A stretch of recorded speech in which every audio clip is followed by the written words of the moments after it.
مختصراً کچھ تفسیری فائدے بیان کرتے ہوئے انشاءاللہ ذکر شہادت کروں گا۔ اللہ تعالی سے دعا ہے وہ مجھے حق بیان کرنے، ہم سب کو حق سن کر اس کو قبول کرنے، اس پر عمل کرنے اور اس پر قائم رہنے کی توفیق عطا فرمائے۔ محرم کا مہینہ ہے، اس کی شب عاشور 10ویں شب ہے،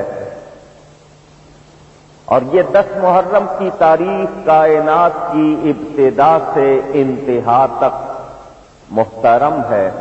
اس میں بڑے بڑے واقعات رونما ہوئے ہیں۔ اس تاریخ میں اللہ تعالی نے اپنے حبیب کریم صلی اللہ علیہ وسلم کے نواسے، ان کے شہزادے امام علی مقام سیدنا امام حسین رضی اللہ تعالی عنہ، ان کی قربانی کے لیے بھی یہی تاریخ پسند فرمائی۔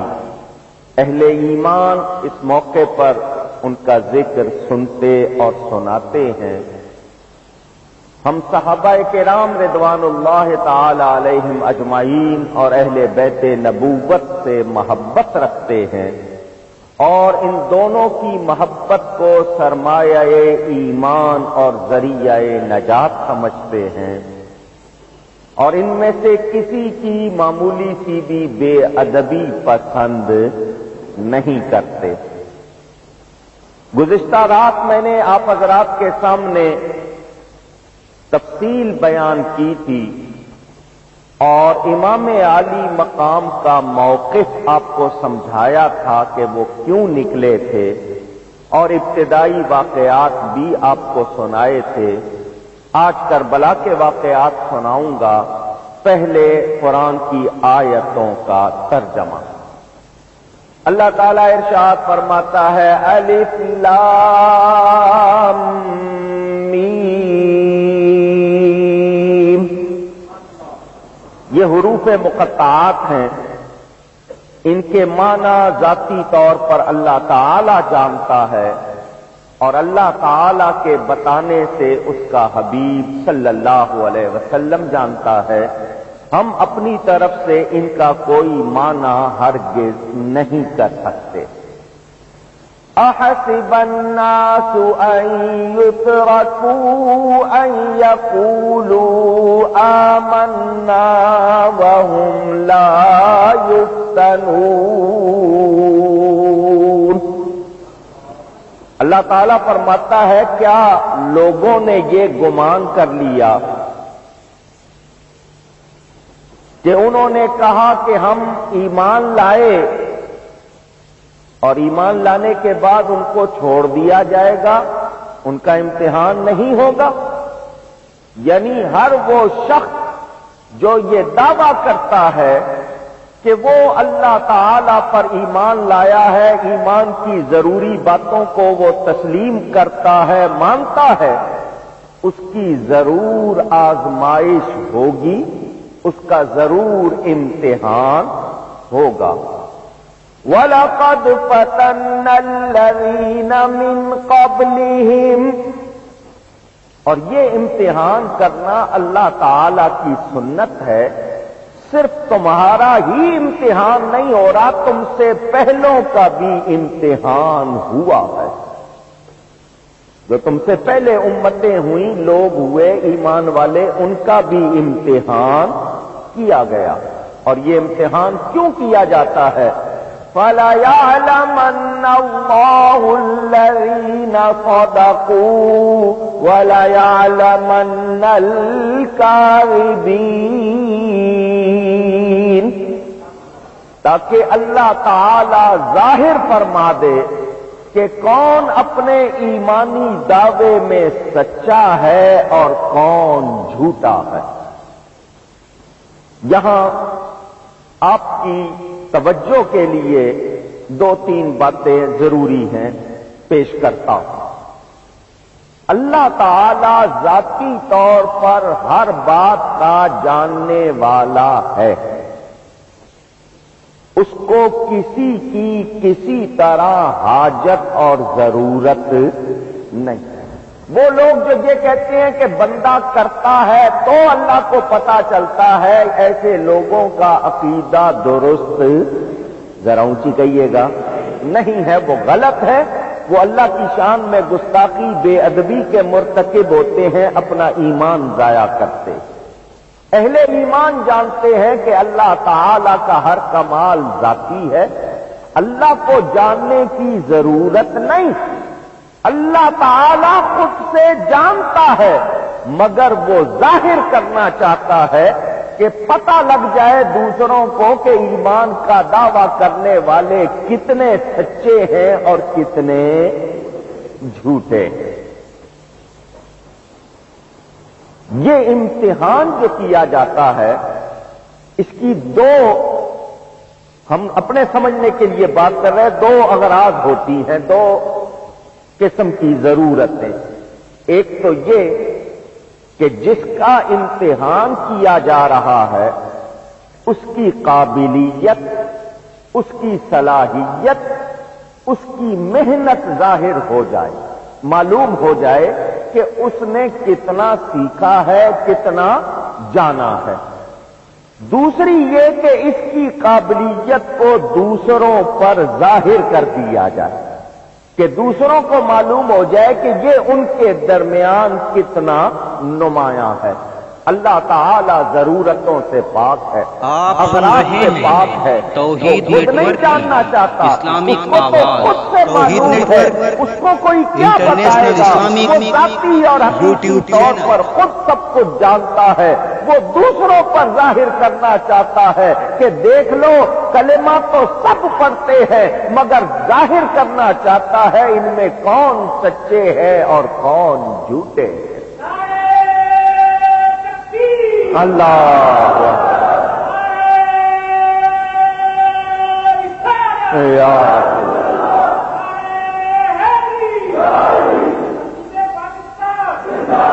میرے دوستوں اور بزرگوں، ہم نے جان لیا کہ اللہ تعالی دوسروں پر ظاہر کرنا چاہتا ہے. تو آئیے اب ہم اس حوالے سے اس آیت کو اور زیادہ دیکھیں کہ جب اللہ ظاہر فرما دے کہ کون سچا ہے اور کون جھوٹا، تو جب پتہ لگ جائے گا تو اب ہم نے جان لیا کہ سچے اور جھوٹے، کھرے اور کھوٹے، صحیح اور غلط کا پتہ چلتا ہے تو میدان امتحان میں چلتا ہے. بچے اسکول میں جاتے ہیں، جو ان کا سلیبس ہے، نصاب ہے، جو سیمسٹر ہے، جو ٹرم ہے، جو مدت ہے، سارے بچے آ رہے ہیں، مگر کس نے پڑھا ہے اور کس نے صرف وقت گزارا ہے؟ کیسے پتا چلے؟ استاد سب کا ایک ہے، کتاب بھی ایک ہے، مگر پڑھا کس نے ہے اور کس نے نہیں پڑھا اور کس نے کتنا یاد کیا ہے، تو وہ دوسروں کے لیے مثال کب بنے گا؟ اس کی محنت ظاہر کب ہوگی؟ میدان امتحان میں.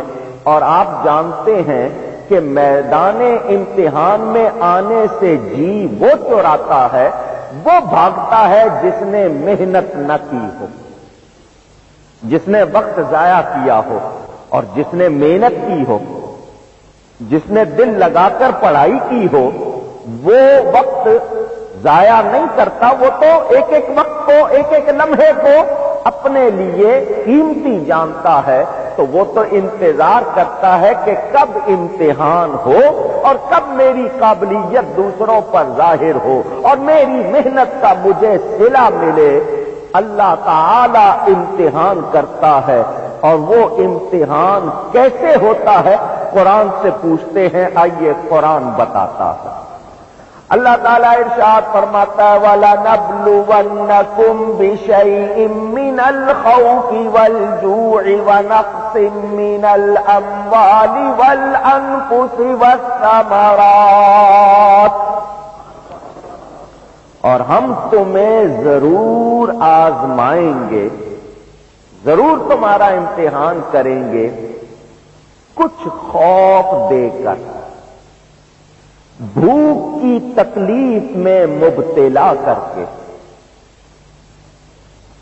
تمہاری جان کو خطرے میں ڈال کر، تمہارے مال کا نقصان کر کے، ثمرات جس کی تفسیر مفسرین نے بچے کی ہے، جو نعمتیں دی ہیں، بچے دیے ہیں، وہ لے کر تمہیں آزمائیں گے۔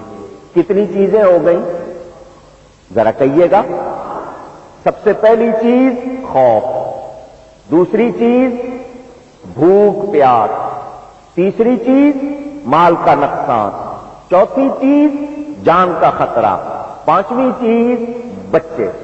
یہ 5 چیزیں بیان ہوئی ہیں، اللہ آزماتا ہے۔ اللہ تعالیٰ ارشاد فرماتا ہے وَبَشِّرِ الصَّابِرِينَ الَّذِينَ إِذَا أَصَابَتْهُم مُّصِيبَةٌ، خوشخبری ہے صبر کرنے والوں کے لیے کہ جب ان پر کوئی مصیبت آ پڑتی ہے، کسی تکلیف میں وہ مبتلا کر دیے جاتے ہیں، تو وہ بال نہیں بکھیرتے، سینے پر ہاتھ نہیں مارتے، شور نہیں مچاتے، واویلا نہیں کرتے، زبان پر کلمہ شکایت نہیں لاتے، صبر و رضا کے پیکر بن کر کیا کہتے ہیں؟ قالوا انا للہ وانا الیہ راجعون۔ وہ کہتے ہیں بے شک ہم اللہ کے لیے ہی ہیں اور ہم نے واپس بھی اللہ کی طرف جانا ہے، اسی کی طرف لوٹنا ہے۔ ہمارے پاس ہمارا ہے کیا؟ اگر مال ہے تو اللہ کا دیا ہوا، جان ہے تو اللہ کی دی ہوئی، بچے ہیں تو اللہ نے عطا فرمائے ہیں، ہمارے پاس اپنا کچھ ہے نہیں۔ اگر یہ اللہ کی راہ میں خرچ ہو جائے تو اس سے بڑی کوئی اور چیز نہیں ہے۔ اسی لیے کہنے والوں نے کہا جان دی ہوئی اسی کی تھی، حق تو یہ ہے کہ حق ادا نہ ہوا۔ اور اللہ والے اللہ کی راہ میں تکلیف پر بے صبری کا مظاہرہ نہیں کرتے۔ بے صبری کا مطلب یہ نہیں کہ صرف زبان سے شور مچانا، صبر اصل میں کیا ہے کہ زبان پر بھی کلمہ شکایت نہ آئے اور دل میں بھی تنگی نہ ہو، بلکہ لوگ تو اللہ کی طرف سے آنے والی تکلیف پر ایسا صبر ظاہر کرتے ہیں کہ اللہ کی مہربانی ہے، اس نے کسی قابل بنایا ہے، اور آج شکایت کی جائے تو پھر یہ صبر نہیں ہے۔ مجھے اور آپ کو جاننا چاہیے کہ رحمت بے صبروں کے لیے ذرا اونچی۔ اللہ فرماتا ہے اولئک علیہم صلوات من ربہم ورحمہ، یہ وہ لوگ ہیں جن پر اللہ کی طرف سے رحمت ہے۔ تو پتہ چلا صبر والوں پر اللہ کی رحمت ہوتی ہے، اور یہ صبر کرنا اللہ والوں کا شیوا ہے۔ آئیے ذرا دیکھیں، قرآن سے ہی پوچھتے ہیں کہ کوئی ایسی مثال ملے۔ حضرت ابراہیم علیہ السلام اللہ کے بڑے پیارے نبی ہیں، ہمارے نبی پاک صلی اللہ علیہ وسلم کے بعد انبیاء کی جماعت میں سب سے افضل ہیں۔ ان کی شان ہمارے نبی پاک صلی اللہ علیہ وسلم کے بعد نبیوں میں سب سے زیادہ ہے۔ ان کا لقب ہے خلیل اللہ علیہ السلام۔ خلیل کہتے ہیں گہرے پیارے دوست کو۔ اللہ تعالی انہیں آزماتا ہے۔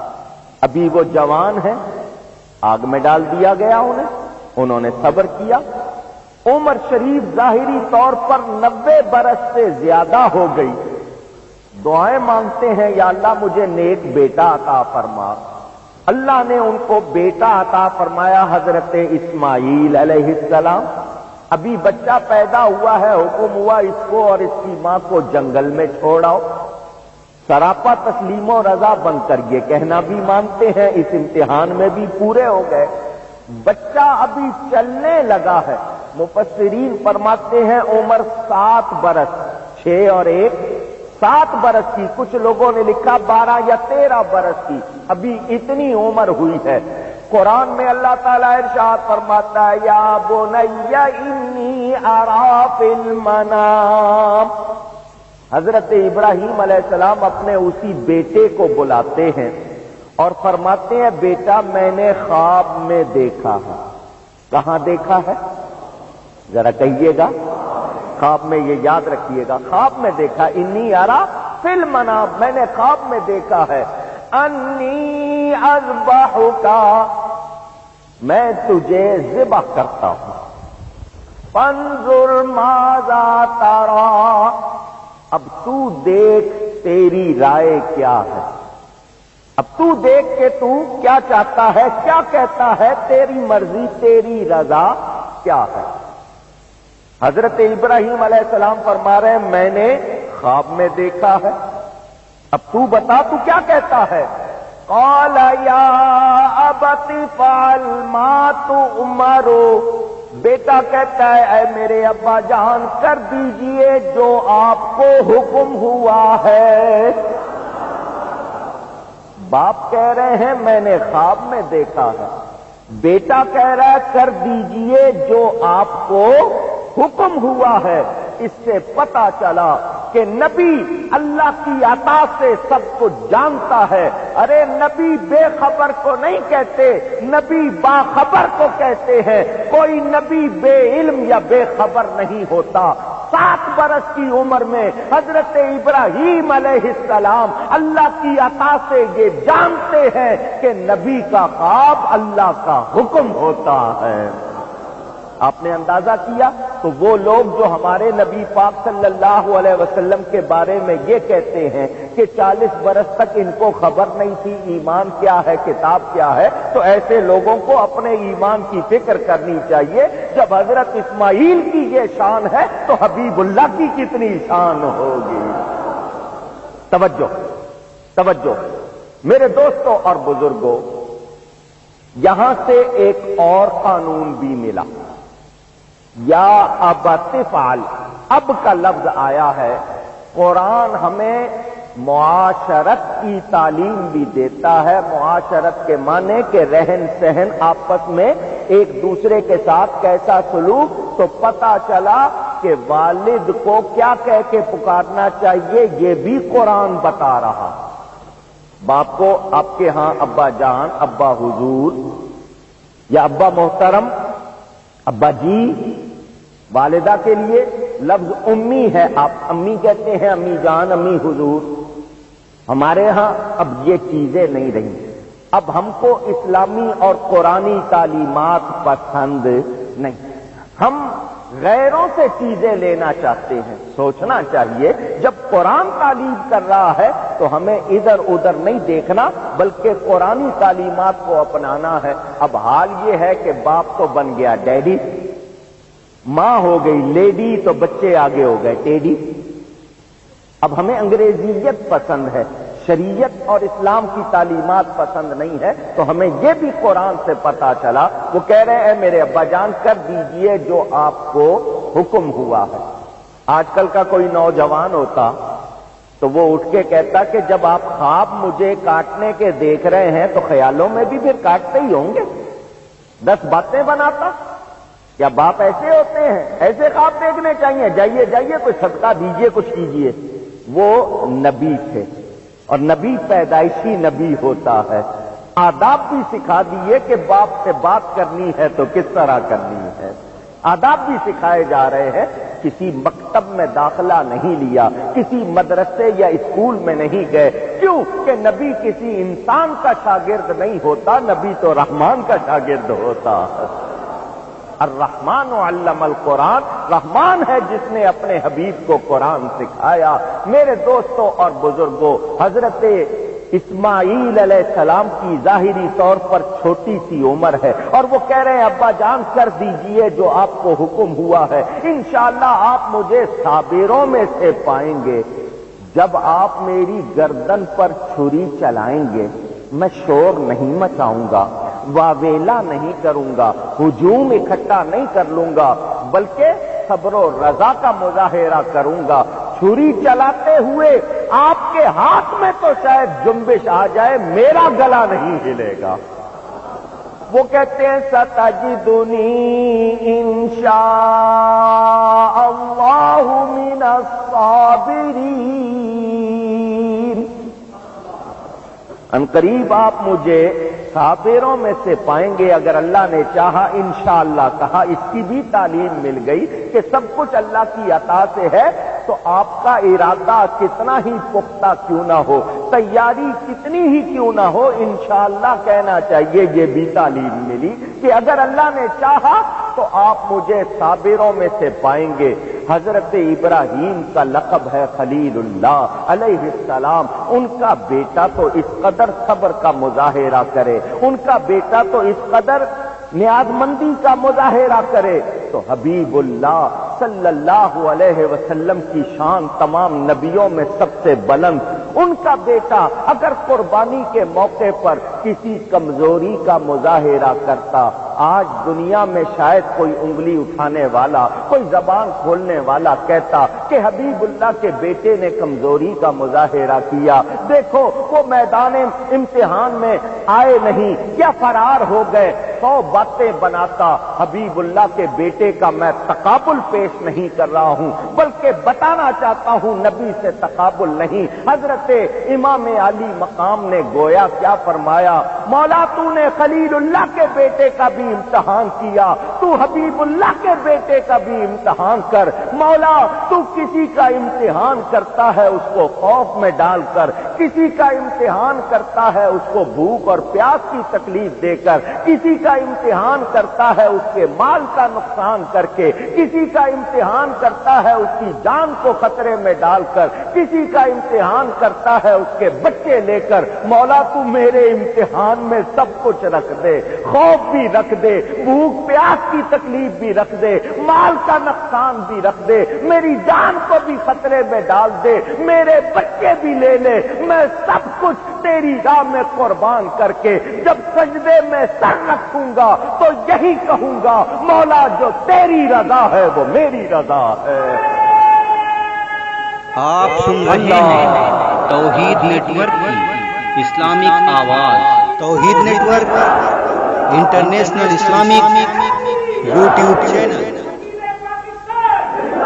پتا چلا امام علی مقام نے اپنی نسبت کا حق ادا کر دیا کہ میں وہ ہوں کہ جب میں پیدا ہوا تھا مجھے گھٹی کیا ملی تھی جو بچے کو پہلی غذا دی جاتی ہے۔ اردو والے گھٹی کہتے ہیں، عربی والے تحنیک کہتے ہیں۔ جب ان کو نبی پاک صلی اللہ علیہ وسلم کی گود میں دیا گیا تھا، میرے نبی پاک صلی اللہ علیہ وسلم نے اپنی زبان مبارک ان کے منہ میں ڈال دی تھی۔ ان کی گھٹی میں تو حضور صلی اللہ علیہ وسلم کا لعاب تھا، زبان تھی، انہوں نے آغوش رسول میں پرورش پائی تھی، دوش رسول پر سواری کی تھی۔ وہ کسی کمزوری کا مظاہرہ کرتے تو یہ ان کے شایان شان نہ ہوتا۔ انہوں نے آنے والی نسلوں کو بتا دیا کہ اگر اپنے عہد میں میں حسب نسب خاندانی طور پر فی صورت اور سیرت کے لحاظ سے، علم اور فضل کے لحاظ سے، زہد اور تقوی کے لحاظ سے، ہر لحاظ سے، علم و عمل اور اخلاق کے لحاظ سے سب سے بلند ہوں، تو میں جس کردار کا مظاہرہ کروں گا وہ بھی سب سے اعلیٰ ہوگا۔ انہوں نے کسی کمزوری کا مظاہرہ نہیں کیا۔ حضرت خلیل اللہ علیہ السلام کے بیٹے کی گردن پر جب چھری چلی تھی وہ 3 دن کے پیاسے نہیں تھے، ان کی آنکھوں کے سامنے بھرا ہوا کنبہ لٹ نہیں گیا تھا، ان کو اپنی عورتوں کے دشمن کے رحم و کرم پر ہونے کا غم بھی نہیں تھا، ان کو یہ بھی صدمہ نہیں تھا کہ پتہ نہیں ان کے ساتھ کیا سلوک ہوگا۔ ان کی آنکھوں کے سامنے بھائی بھتیجے بھانجے بیٹے خاک و خون میں نہیں تڑپے تھے۔ ارے امام علی مقام 121 تیر کھا کر جب سواری سے گرائے گئے تھے، انہوں نے اس وقت بھی یہی کہا تھا، مولا شکر ہے یہ سر اب بھی جھکا ہے تو تیری بارگاہ میں جھکا ہے، غیر کے آگے نہیں جھکا۔ اللہ اکبر، اے یا رسول اللہ، یا رسول۔ اب سن چکے، پھر سنیے۔ ابھی امام علی مقام ظاہری طور پر چھوٹی عمر میں تھے، دودھ پیتے بچے تھے، نبی پاک صلی اللہ علیہ وسلم نے اعلان فرما دیا تھا میرے بعد میرے اس بیٹے کو شہید کر دیا جائے گا۔ جگہ کا نام بھی بتایا تھا کہ اس عراق کی سرزمین پر وہ مقام جس کا نام کربلا ہے، وہاں کی مٹی حضرت جبریل امین علیہ السلام نے لا کر نبی پاک صلی اللہ علیہ وسلم کو دی تھی۔ حضور صلی اللہ علیہ وسلم نے وہ مٹی اپنی پاک بی بی حضرت ام سلمہ رضی اللہ تعالی عنہا کو عطا فرمائی تھی۔ فرمایا اسے بوتل میں رکھ لو، جس دن یہ مٹی خون ہو جائے جان لینا اس دن میرا بیٹا کربلا میں شہید کر دیا گیا۔ حضرت ام سلمہ کو ہی کیوں دی؟ میرے نبی پاک جانتے تھے اس وقت تک یہی ظاہری حیات میں ہوں گی، یہ بھی خبر تھی، اور پھر اعلان بھی فرما دیا۔ نبی پاک صلی اللہ علیہ وسلم نے دعا نہیں کی یا اللہ میرا یہ بیٹا مجھے بہت پیارا ہے، یہ دنیا میں میرا پھول ہے، میں اسے بہت محبوب رکھتا ہوں، کربلا میں جو اس پر تکلیف آنی ہے وہ نہ آئے۔ ہم نے ایسا کہیں نہیں پڑھا کہ نبی پاک صلی اللہ علیہ وسلم نے ایسی دعا کی ہو۔ ماں کی ممتا محتاج بیان نہیں، ماں یہ بھی نہیں چاہتی کہ اس کے بیٹے کے پاؤں میں کانٹا چبھے۔ خاتون جنت مخدومہ کائنات ام السادات حضرت سیدہ فاطمہ زہرا رضی اللہ تعالی عنہا، انہوں نے بھی دعا نہیں کی کہ میرے بیٹے پر کربلا میں تکلیف نہ آئے۔ حضرت حسن مجتبی نبی پاک صلی اللہ علیہ وسلم کے بڑے نواسے، حضرت سیدنا امام حسن رضی اللہ تعالیٰ عنہ بڑے بھائی ہیں امام علی مقام کے، انہوں نے بھی دعا نہیں کی۔ باپ مولا کائنات مولا المسلمین حضرت سیدنا علی کرم اللہ تعالی وجہ الکریم بڑی شان والے، حضور صلی اللہ علیہ وسلم نے فرمایا دنیا و آخرت میں یہ میرے بھائی ہیں۔ حضرت ابو بکر، حضرت عمر، حضرت عثمان غنی رضی اللہ عنہم کے بعد وہ چوتھے خلیفہ، بڑی شان ہے، بڑا مقام مولا کائنات ہے، انہوں نے بھی دعا نہیں کی۔ خود امام علی مقام بڑی شان والے ہیں، جنت کے نوجوانوں کے سردار ہیں، وہ دعا نہیں کرتے کہ یا اللہ مجھ پر جو تکلیف آنی ہے وہ نہ آئے۔ کیوں یہ دعا کسی نے کیوں نہیں کی؟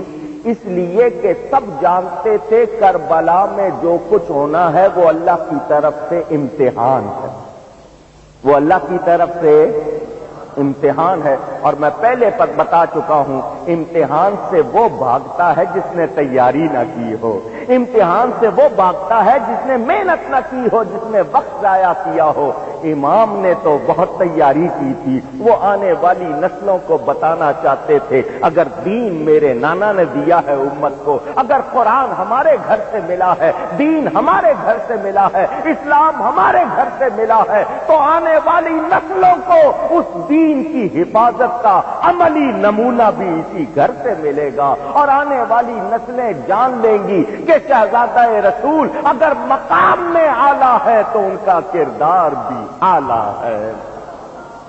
انہوں نے وہی مظاہرہ کیا جو ان کے شایان شان تھا، اور یاد رکھیے گا کہ ہر ایک کا امتحان اس کی قابلیت اور صلاحیت کے مطابق ہوتا ہے۔ اب پہلی جماعت کے بچے سے 10ویں جماعت کا سوال نہیں کرتے، آپ کو پتا ہے اس کی یہ قابلیت نہیں ہے، بچے سے بڑے عمر والے آدمی کا کام نہیں لیتے کہ یہ نہیں کر سکتا، تو قابلیت صلاحیت کے مطابق ہوتا ہے۔ امام علی مقام چونکہ نبی پاک صلی اللہ علیہ وسلم کی نسبت سے شان اونچی رکھتے ہیں، تو انہوں نے امتحان بھی بہت بڑا دیا، اتنا بڑا امتحان کہ تاریخ میں ایسی اور کوئی مثال نہیں۔ نبی پاک صلی اللہ علیہ وسلم نے اس دین کے لیے کتنی تکلیفیں اٹھائیں۔ مکہ مکرمہ کی 13 سالہ وہ زندگی جو اعلان نبوت کے بعد دیکھے مصائب سے پر ہے، کون سی تکلیف تھی جو مکے والوں نے نہیں پہنچائی تھی۔ خود نبی پاک صلی اللہ علیہ وسلم فرماتے ہیں کہ جتنا اللہ کی راہ میں ستایا گیا ہوں کوئی اور نہیں ستایا گیا۔ خود نبی پاک صلی اللہ علیہ وسلم کا فرمان، اس سے اندازہ کیجئے کہ انہوں نے کتنی تکلیفیں اٹھائیں۔ آپ واقعات سنتے رہتے ہیں، صحابہ کرام نے کتنی تکلیفیں اٹھائیں، اپنا وطن چھوڑنا پڑا، مکہ مکرمہ سے مدینہ منورہ گئے، وہاں 10 برس میں 84 جنگیں ہوئیں۔ کتنی؟ آپ کو تو ایک کرنی پڑی ہے تو پتہ لگ جائے، 84 جنگیں 10 برس کی مدت میں، اور اس میں اور کتنے کام ہوئے۔ غزوات میں نبی پاک صلی اللہ علیہ وسلم خود شریک ہوئے، سرایا میں صحابہ کو بھیجا، دین کے لیے، تربیت کے لیے، ملت کے لیے کتنی اور قربانیاں دی ہم شمار کر سکتے نہیں۔ پھر ان کے بعد سیدنا صدیق اکبر نے، پھر ان کے بعد سیدنا فاروق اعظم نے، پھر ان کے بعد سیدنا عثمان غنی نے، پھر ان کے بعد سیدنا علی کرم اللہ تعالی وجہ الکریم و رضوان اللہ تعالی علیہم اجمعین نے قربانیاں دی۔ اب یزیدی دور آیا اور وہ چاہتے تھے کہ گلشن اسلام کو تاراج کر دیں۔ امام علی مقام نے گویا کیا فرمایا، میں دوسروں کی نسبت زیادہ حق رکھتا ہوں کہ اس دین کی حفاظت کروں، مجھ سے پہلوں نے قربانیاں دی، اب خزاں گلشن اسلام کو اپنا شکار کرنا چاہتی ہے۔ جب تک میرے بدن میں خون کا ایک قطرہ بھی موجود ہے، میں پرچم اسلام کو نیچا نہیں ہونے دوں گا۔ امام علی مقام نے سارا کنبہ قربان کر دیا، مگر گانے کے دین کا نقشہ نہیں مٹنے دیا، اس میں تبدیلی نہیں آنے دی۔ یہ ان کا وہ احسان ہے جس کے لیے آج امت مسلمہ ان کی بارگاہ میں سلام پیش کرتی ہے۔ آج دین اپنی اصل پر موجود ہے تو یہ ان کی بے مثال قربانی کا نتیجہ ہے۔ اللہ نے ان کو بڑی شان عطا فرمائی۔ وہ اگر خاندانی طور پر نسب حسب میں اعلیٰ تھے تو اپنے کردار کی وجہ سے ان کو مقام بھی وہ ملا ہے جو کسی اور کے حصے میں نہیں آیا۔ میرے دوستوں اور بزرگوں، جو چیز ہونے والی ہوتی ہے اس کے اسباب بھی ظاہر ہوتے ہیں۔ میں گزشتہ رات آپ کو سنا چکا، رجب 60 ہجری میں حضرت امیر معاویہ رضی اللہ تعالی عنہ کا وصال ہوا۔ ان کے بعد یزید جانشین ہو گیا، تخت پر بیٹھ گیا، اور اس نے بیٹھتے ہی امام علی مقام سے بیعت طلب کی۔ تفصیلی واقعات میں سنا چکا۔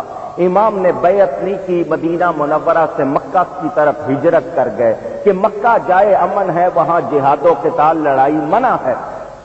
کوفے والوں کو پتا چلا، وہ اپنے آپ کو شیعان علی کہتے تھے، انہوں نے امام کو خط لکھے، وفد بھیجے کہ آپ نے یزید کی بیعت نہیں کی، ہمارا بھی کوئی امام نہیں ہے، ہم آپ کو اپنا امام مانتے ہیں، آپ آئیے، ہم آپ کے ہاتھ پر بیعت کریں گے، ہم یزید کو لائق امامت اور مستحق امامت نہیں مانتے، آپ آئیے۔ امام علی مقام نے اس کے بعد کیا کیا کیا، صحابہ سے مشورے کیے، اتمام حجت کے لیے اپنے چچا زاد بھائی حضرت مسلم بن عقیل کو بھیجا۔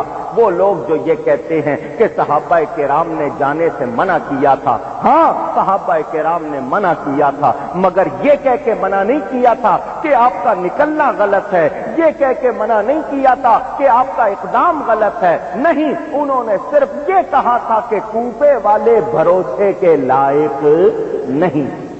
وہ تو یہ کہہ رہے تھے کہ آپ یہاں اعلان کریں، ہم آپ کی بیعت کرتے ہیں۔ امام کے پیش نظر اقتدار نہیں تھا۔ امام علی مقام کے لیے دنیا کا کوئی تخت و تاج بنیاد نہیں تھا، وہ تو تقویٰ کی بقا چاہتے تھے، وہ تو عدل کی سربلندی چاہتے تھے، حق و صداقت کی سربلندی چاہتے تھے۔ اگر وہ رخصت پر عمل کرتے ہوئے اس وقت یزید کی بیعت کر لیتے، قیامت تک ہر فاسق و فاجر، ظالم و جابر کی بیعت جائز ہو جاتی۔ لوگ کہتے کہ جب نواسہ رسول نے بیعت کر لی تو ہم کیوں نہ کریں۔ یہ کس کے نواسے ہیں؟ نبی پاک صلی اللہ علیہ وسلم کے نواسے ہیں۔ حضرت سیدہ فاطمہ زہرا رضی اللہ تعالی عنہا نبی پاک کے پاس اس شہزادے کو لے کر آئی اور عرض کی اسے کچھ عطا کیجیے۔ حضور نے فرمایا میں نے اس کو اپنی شجاعت عطا کی ہے۔ وہ مظہر شجاعت رسول تھے اور نبی کی شجاعت کے تذکرے آپ سنتے رہتے ہیں۔ جب ابو طالب آئے اور ان کے پاس تمام لوگ جمع ہو گئے تھے مکے کے خاندان قبیلے والے کہ اپنے اس بھتیجے کو سمجھا لو، یہ ہمارے خداؤں کو جھوٹا کہتا ہے، ہم سے برداشت نہیں ہوتا، یہ دولت چاہتا ہے، ہم سونا چاندی ڈھیر کرنے کو تیار، یہ کوئی لڑکی چاہتا ہے تو یہ اشارہ کرے ہم وہ لڑکی لا کے دینے کو تیار، یہ سرداری چاہتا ہے ہم اسے اپنا سردار بنانے کو تیار، جو اس کی خواہش ہوگی ہم پوری کریں گے، اسے کہہ دو ہمارے خداؤں کو جھوٹا نہ کہے۔ نہیں، اگر یہ نہ ہوا تو پھر ہم سے برداشت نہیں ہوتا، ہم سب جمع ہو گئے ہیں۔ بوڑھے سینے میں دھڑک اٹھا، وہ بھتیجے کے پاس آئے، اے جانے ہم، اے چچا کی جان، اپنے بوڑھے چچا پر اتنا بوجھ نہ ڈالو کہ وہ اٹھا نہ سکے، میں تنہا ہوں، یہ سب جمع ہو گئے ہیں۔ سنو، یہ کہتے ہیں تمہیں اگر مال و جواہر چاہیے، سونا چاندی چاہیے تو یہ ڈھیر کرنے کو تیار، سنو اگر تم سرداری چاہتے ہو یہ سرداری دینے کو تیار، تم جو چاہتے ہو یہ تمہاری خواہش پوری کرنے کو تیار ہیں۔ یہ کہتے ہیں تم ان کے خداؤں کو جھوٹا کہنا چھوڑ دو۔ سنو، تم حق پر ہو، تم ان کی بات نہیں مانو گے، میرا مشورہ یہ ہے کہ کچھ دنوں کے لیے یہ ذرا اپنی تبلیغ شروع کر دینا۔ حضور صلی اللہ علیہ وسلم نے مصلحت، مفاہمت یا کمپرومائز کی بات نہیں کی، ذرا شجاعت رسول دیکھیے۔ فرمایا چچا یہ تو مکے کے خاندان اور قبیلے والے ہیں، ساری دنیا کی طاغوتی طاقتیں جمع ہو کر میرے دائیں ہاتھ پر لا کر سورج کو اور میرے بائیں ہاتھ پر لا کر چاند کو رکھ دیں، میرے قدموں میں دنیا کے خزانے ڈھیر کر دیں، میں تب بھی وہی کہوں گا جو میرے رب کا حکم ہوگا۔ امام عالی مقام اسی نبی کے نواسے ہیں، اسی نبی کے نواسے ہیں، وہ کسی کمزوری کا مظاہرہ کرتے تو پھر نسبت کا حق ادا نہ ہوتا۔ انہوں نے ثابت کر دیا کہ میں نے سیدہ فاطمہ زہرا کا دودھ پیا ہوا ہے، میں نبی پاک صلی اللہ علیہ وسلم کا نواسا ہوں، مظہر شجاعت رسول ہوں، میں آنکھوں کے سامنے 5 بھائیوں کو، 4 بھتیجوں کو، 2 بھانجوں کو، 50 دوستوں کو، جوان بیٹے کو، نہیں 6 ماہ کے معصوم اصغر کو خون سے تڑپتا تھا تو خون میں تڑپتا ہوا دیکھ لوں گا، جام شہادت نوش کرتا ہوا دیکھ لوں گا، مگر نانے کے دین کا نقشہ بدلتے ہوئے نہیں۔ انہوں نے ثابت کر دیا کہ آج مجھے بتاؤ پوری دنیا میں کون سی مثال ہے، اگر وہ اس وقت رخصت پر عمل کر لیتے، جان بچا لیتے، آج ماؤں کے لال کہتے، جب نواسہ رسول نے رخصت پر عمل، ہم عزیمت پر کیوں عمل کریں؟ لیکن نواسہ رسول نے بتا دیا کہ رخصت پر عمل کرنا کمزوروں کا کام ہوتا ہے، عزیمت پر عمل کرنا اہل اللہ کا کام ہوتا ہے، اور میں تو اللہ کی رضا کے لیے ہی ہوں، میں وہی کہوں گا، وہی کروں گا جس میں میرے رب کی رضا ہوگی۔ امام مثال قربانی اسلام کی آبیاری کے لیے، گلشن اسلام کی بہار کے لیے دی، اسی لیے ہم سب ان کو سلام کرتے ہیں۔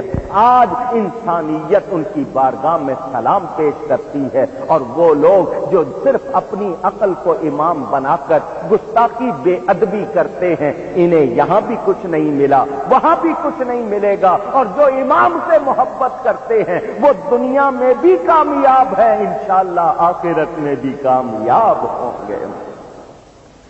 میں گزشتہ رات آپ کو بتا چکا، امام علی اپنے چچا زاد بھائی حضرت مسلم بن عقیل کو اپنا نمائندہ بنا کر بھیجا۔ کوفے والوں نے بیعت کی، ہزاروں کی تعداد میں بیعت کرتے وقت قسمیں اٹھاتے تھے، حلف اٹھاتے تھے، جان مال قربان کرنے کا یقین دلاتے تھے، اور پھر وہی کوفے والے بدل گئے، انہوں نے ساتھ چھوڑ دیا، بے وفائی کی۔ امام مسلم کو اور ان کے بچوں کو کوفہ میں بڑی بے دردی کے ساتھ شہید کر دیا گیا۔ جس دن امام مسلم کو کوفہ میں شہید کیا گیا، اسی میں مکہ مکرمہ سے اپنے اہل خانہ اور دوستوں کے ساتھ روانہ ہوئی۔ تفصیل سن لیجئے، آپ کے ساتھ ٹوٹل 82 افراد تھے، 82، 80 اور 2، 82۔ 50 کے قریب دوست احباب تھے، مریدین تھے، معتقدین تھے۔ 2 آپ کے ساتھ آپ کی بیویاں تھیں، ازواج میں سے 2 ساتھ تھیں، ان کے علاوہ بھی آپ کی بیویاں تھیں، مگر اس سفر میں 2 آپ کے ساتھ تھیں، حضرت سیدہ شہر بانو اور حضرت سیدہ رباب رضی اللہ تعالی عنہما۔ 2 بہنیں آپ کی سگی بہنیں آپ کے ساتھ تھیں، حضرت سیدہ زینب بنت علی اور حضرت سیدہ ام کلثوم بنت علی رضی اللہ تعالی عنہم۔ ایک بیٹی آپ کے ساتھ تھی جسے حضرت سیدہ سکینہ رضی اللہ تعالی عنہا اس نام سے یاد کیا جاتا ہے۔ بعض کتابوں میں ایک بیٹی کا اور ذکر ہے، مگر زیادہ تر اسی ایک کا بیان ہے۔ 3 بیٹے آپ کے ساتھ تھے، آپ کے 3 بیٹے تھے، آپ نے تینوں کا نام اپنے والد گرامی کے نام پر علی رکھا تھا۔ پہچان کے لیے بڑے کو علی اکبر، جو بیچ والے منجلے درمیانے ان کو علی اوسط، اور جو چھوٹے تھے ان کو علی اصغر کہا جاتا ہے رضی اللہ عنہم۔ یہ جو درمیان والے ہیں جن کا نام علی اوسط ہے، ان کا لقب ہے زین العابدین السجاد، بہت زیادہ سجدے کرنے والے۔ زین العابدین کے معنی عبادت کرنے والوں کی زینت۔ روزانہ 5 نمازوں کے علاوہ 1000 نفل پڑھتے تھے، روزانہ 1000 نفل پڑھتے تھے، اور آج ان کی محبت کے دعوے کرنے والے فرض نہیں پڑھتے۔ سوچنا چاہیے، زین العابدین اس لیے آپ کو کہا جاتا ہے۔ 4 بھتیجے آپ کے ساتھ تھے، حضرت سیدنا امام حسن رضی اللہ تعالی عنہ کے بیٹے حضرت قاسم بن حسن، حضرت عبداللہ بن حسن، حضرت ابو بکر بن حسن، حضرت عمر بن حسن رضی اللہ تعالی عنہم اجمعین۔ 5 بھائی آپ کے ساتھ تھے، حضرت علی کے فرزندان، حضرت عباس بن علی رضی اللہ تعالی عنہما۔ ان کو علمدار بھی کہتے ہیں کیونکہ ان کو امام نے اپنا جھنڈا عطا فرمایا تھا۔ علمدار کے معنی جھنڈے والے۔ دوسرے حضرت محمد بن علی، تیسرے حضرت جعفر بن علی، چوتھے حضرت عمر بن علی، اور 5ویں حضرت عثمان بن علی رضی اللہ عنہم۔ یہاں ایک بات کروں گا، آپ نے حضرت امام حسن کے بیٹوں کے نام بھی سنے اور حضرت علی کے بیٹوں کے نام بھی سنے۔ ان میں ابو بکر نام بھی ہے، ان میں عمر نام بھی ہے، ان میں عثمان نام بھی ہے۔ تو کیا دشمنوں کے نام پر بچوں کے نام رکھے جاتے ہیں؟ جواب دیجئے۔ حضرت علی کا اپنے بیٹوں کے نام صحابہ کے نام پر رکھنا، حضرت امام حسن کا اپنے بچوں کے نام صحابہ کے نام پر رکھنا، یہ اس بات کی روشن دلیل ہے کہ ان میں کوئی جھگڑا نہیں تھا، وہ تو ایک دوسرے سے محبت کرتے تھے۔ یہ جھگڑے آج کے لوگوں میں ہیں، ان میں کوئی جھگڑا نہیں تھا۔ 3 آپ کے چچا زاد بھائی تھے آپ کے ساتھ، عبداللہ، عبد الرحمن اور جعفر بن عقیل رضی اللہ عنہم۔ 2 بھانجے تھے آپ کے ساتھ، حضرت محمد اور حضرت عون بن عبداللہ بن جعفر طیار رضی اللہ عنہم، حضرت سیدہ زینب کے بچے، یعنی امام علی مقام کی بہن کے بیٹے۔ حضرت سیدہ زینب کے شوہر کا نام ہے حضرت عبداللہ۔ یہ کس کے بیٹے ہیں؟ حضرت جعفر طیار کے۔ حضرت جعفر حضرت علی کے بھائی ہیں، نبی پاک صلی اللہ علیہ وسلم کے چچا زاد بھائی۔ یہ قافلہ تھا۔ ذرا مجھے بتائیے، کبھی میدان جنگ میں جاتے ہوئے آپ بیویوں، بہنوں، بیٹیوں، دودھ پیتے بچوں کو لے کر جاتے ہیں؟ مجھے جواب دیجئے۔ امام علی مقام کا خواتین کے ساتھ نکلنا، بچوں کے ساتھ نکلنا بھی یہ بتا رہا ہے کہ آپ جنگ کے ارادے سے نہیں نکلے تھے۔ وہ لوگ جو کہتے ہیں جنگ کرنے گئے تھے، تو جو جنگ پہ جاتا ہے وہ بچوں کو، عورتوں کو لے کر نہیں جاتا۔ آپ جب جانے لگے، صحابہ کرام نے روکنا چاہا کہ اہل کوفہ وفا والے نہیں ہیں، ان میں وفاداری نہیں ہے، ہم آپ کو ضائع نہیں کرنا چاہتے۔ امام علی مقام نے کہا میں اتمام حجت کر چکا، کل قیامت کے دن میرے نانا جان رسول اللہ صلی اللہ علیہ وسلم نے اگر مجھ سے فرمایا کہ جب تجھے اتنے حامی مل گئے تھے کہ تو فسق کے معنی نافرمانی، فجور کے معنی بدگوئی یا بےہودہ گوئی، برے کام، برائی، ظلم، آپ کو میں بتا چکا ظلم کے معنی غلط کو صحیح کہنا، صحیح کو غلط کہنا، جبر، زبردستی، جب تجھے ظلم و جبر، فسق و فجور کے خلاف اتنے لوگ مل گئے تھے کہ تو انقلاب برپا کر سکتا تھا، تو پھر تو نے کیوں نہ کیا؟ تو میں کیا جواب دوں گا؟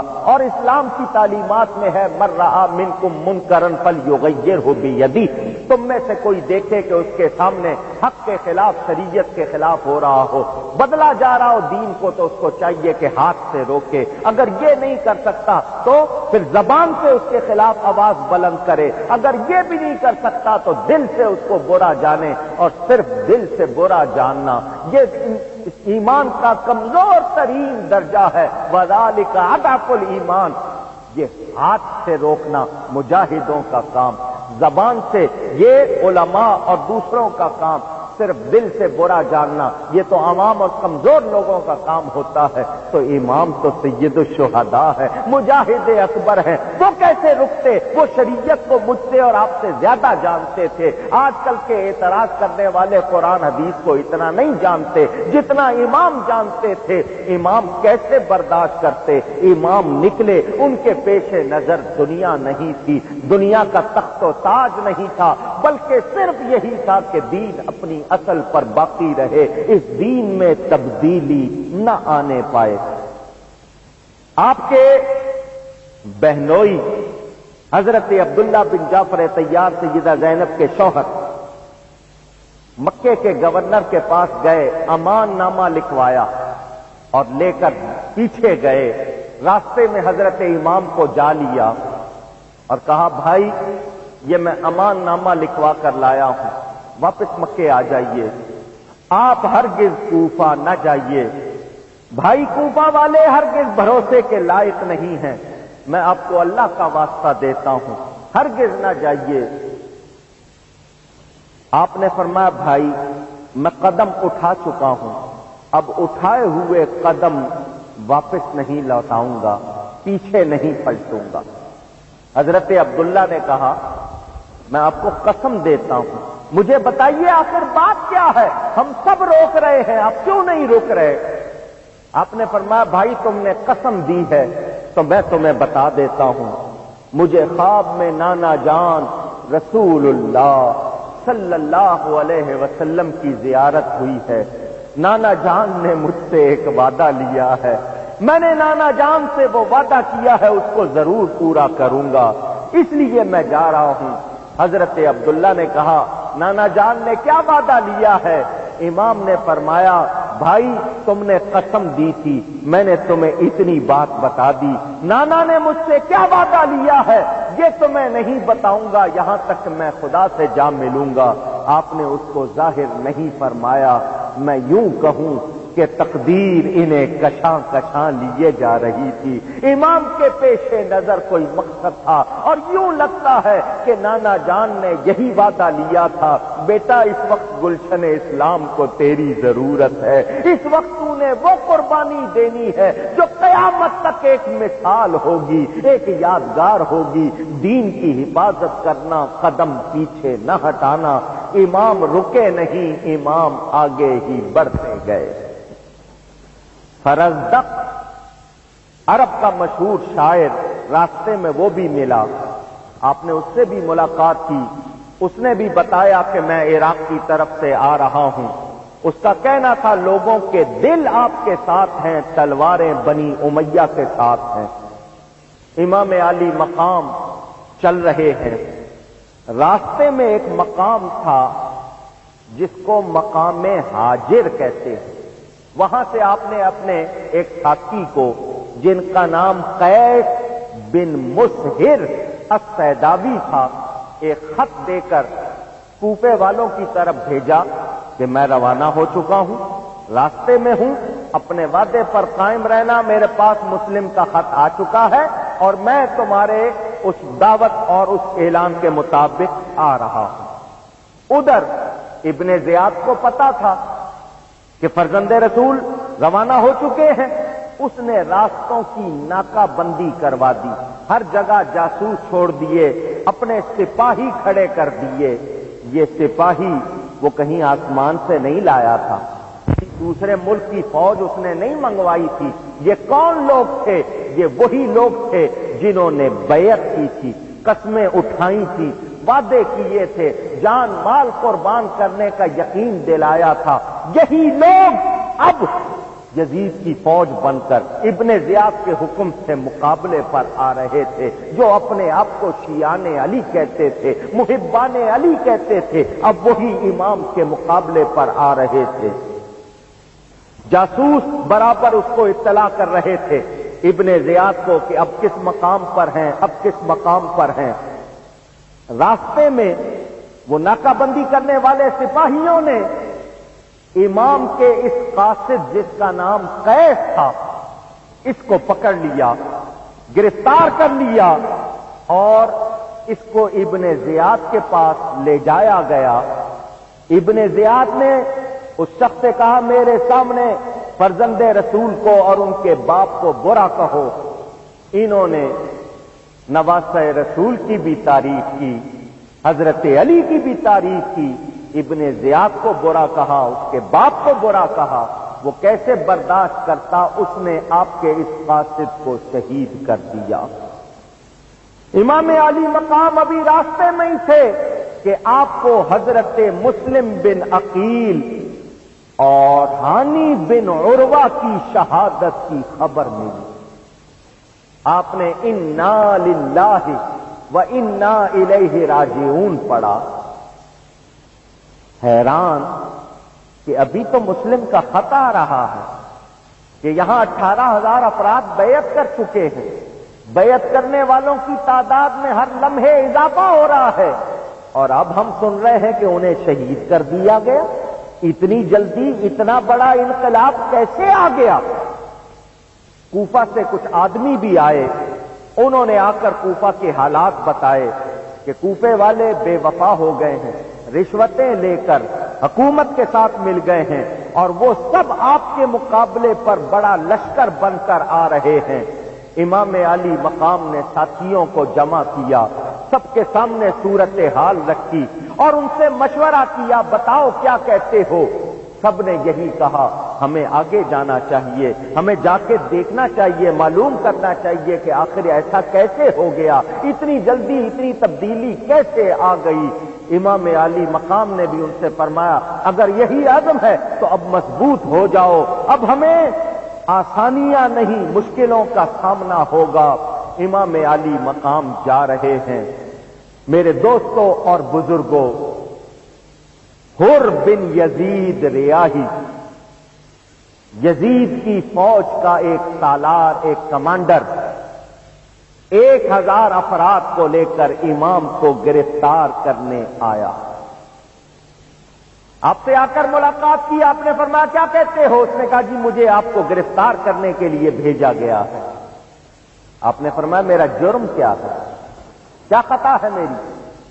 اس نے کہا مجھے یہ بتایا گیا ہے کہ آپ نے یزید کے خلاف بغاوت کی ہے۔ آپ نے فرمایا بغاوت تو تب ہوتی کہ میں اسے امیر تسلیم کر لیتا اور اس کے بعد اس کے خلاف کہتا، جب میں نے اس کو امیر مانا ہی نہیں تو بغاوت کیسی؟ اس نے کہا جی مجھے تو یہی بتایا گیا ہے، تو میں آپ سے پوچھتا ہوں پھر آپ کوفہ کیوں جا رہے ہیں؟ آپ نے فرمایا کوفے والوں نے مجھے دعوت دی ہے، بلایا ہے۔ آپ نے تھیلا منگوایا، اور کوفے والوں کے سارے خط نکال کے اس کے سامنے ڈھیر کر دیے۔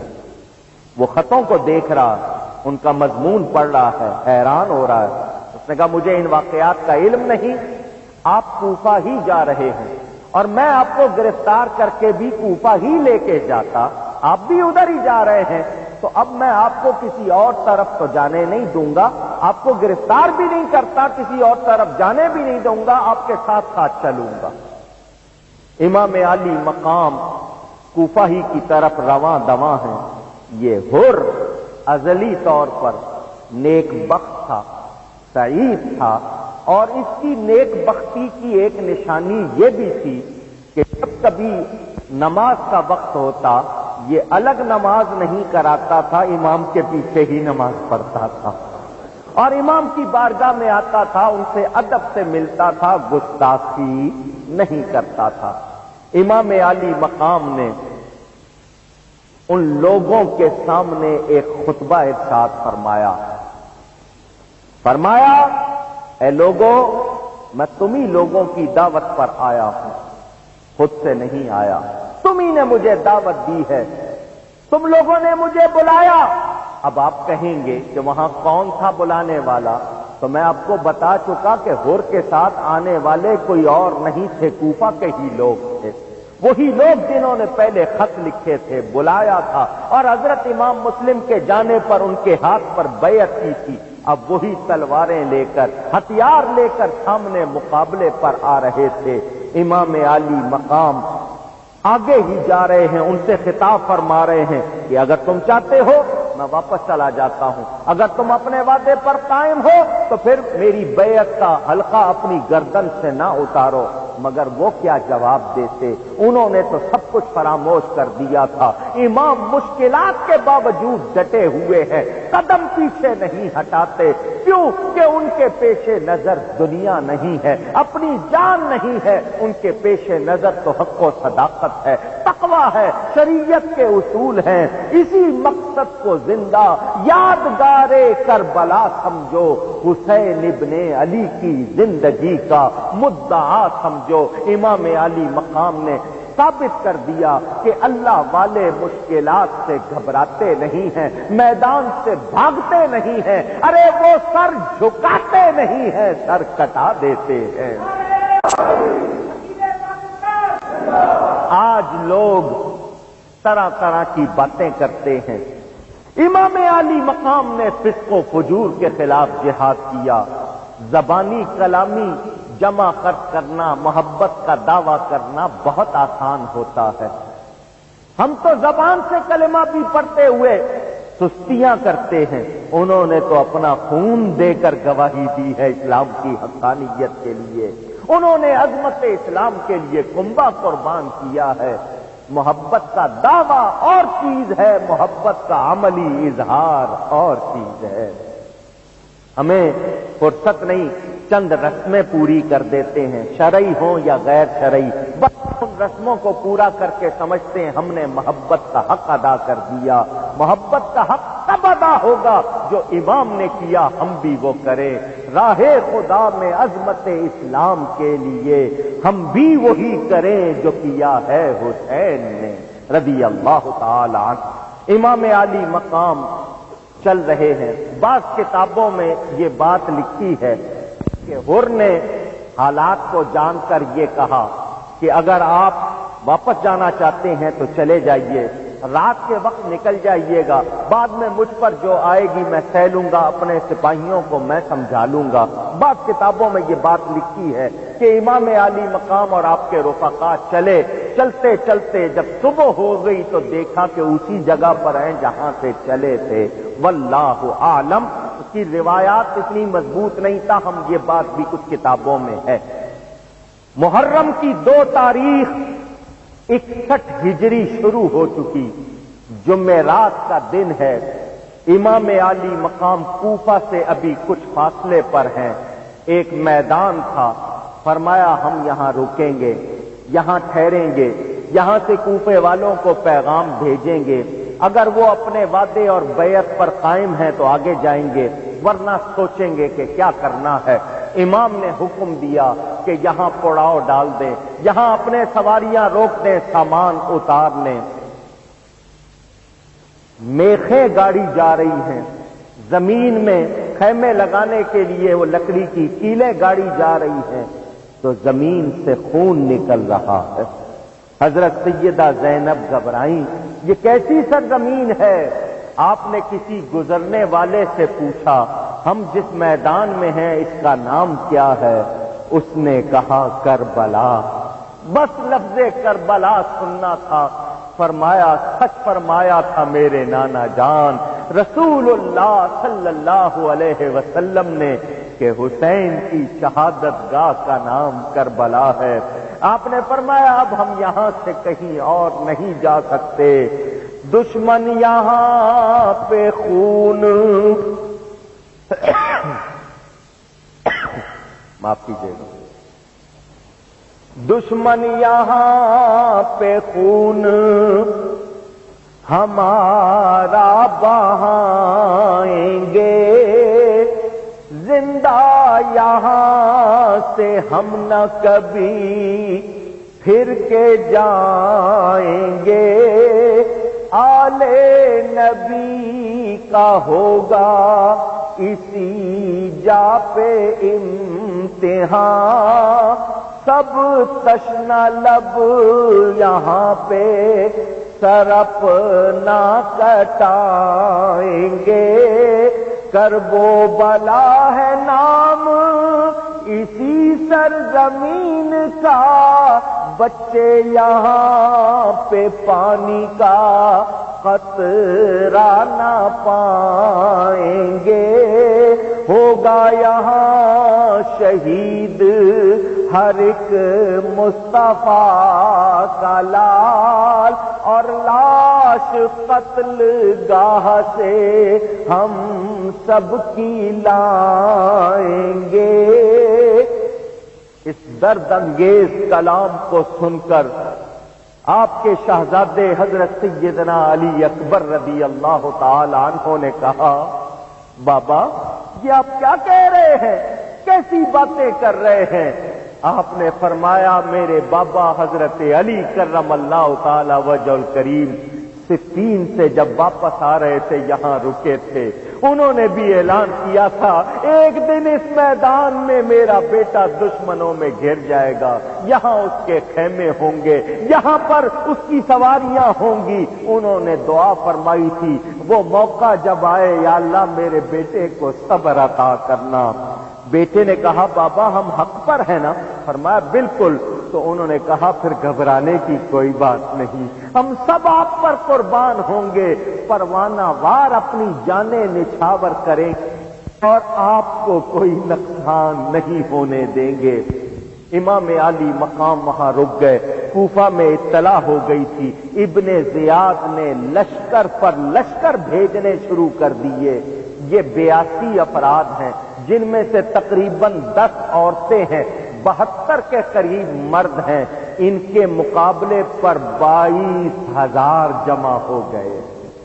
72 کے مقابلے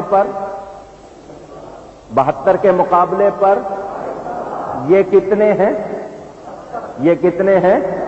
ہزاروں میں 72 تن تھے، تسلیم و رضا والے، حقیقت میں خدا ان کا تھا اور یہ تھے خدا والے۔ حسین ابن علی کی کیا مدد کر سکتا تھا کوئی، یہ خود مشکل کشا تھے اور تھے مشکل کشا والے، یہ خود مشکل کشا تھے اور تھے مشکل کشا والے۔ دوائے درد عصیاں 5 تن کے گھر سے ملتی ہے، زمانے میں یہی مشہور ہے دارالشفا والے۔ اللہ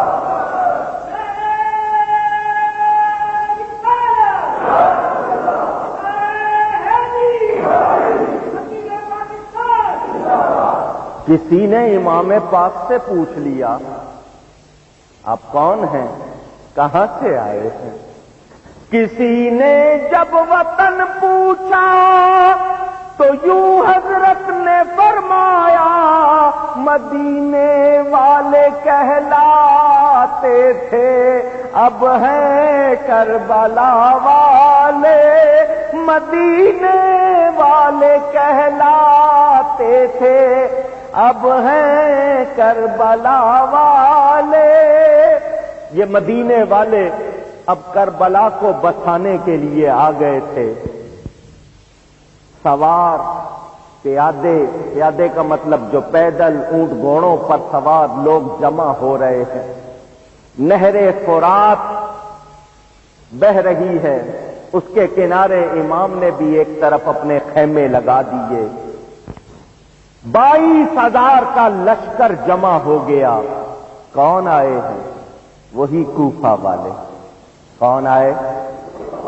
وہی کوفہ والے جو اپنے آپ کو شیعان علی کہتے تھے۔ کیا کہتے تھے؟ ہم حضرت علی کے چاہنے والے ہیں، حضرت علی کی پارٹی وہی جنہوں نے بلایا، دعوت دے کر بلایا، قسمیں اٹھائیں، باتیں کیے، امام مسلم آئے تو بیعت کی، جان مال قربان کرنے کا یقین دلایا، اب وہی تلواریں لے کر سامنے آئے ہوئے۔ عمر بن سعد، یہاں ایک بات کہوں گا، عمر اس کا نام ہے، اس کے باپ کا نام ہے حضرت سعد بن ابی وقاص رضی اللہ تعالی عنہ۔ وہ نبی پاک صلی اللہ علیہ وسلم کے صحابی ہیں، جن کو دنیا میں جنت کی خوشخبری ملی ان میں سے ایک ہیں۔ ہو جائے تو باپ پر الزام آئے گا، جواب دیجئے، اونچی کہیے، مانتے ہیں نا؟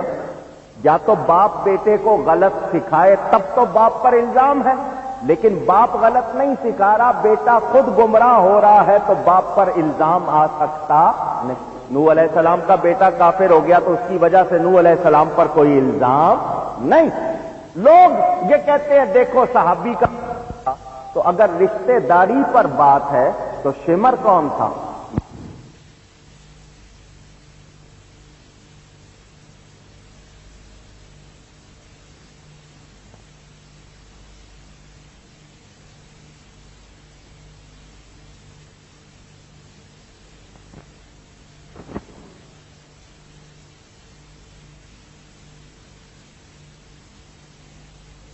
پر الزام آ سکتا۔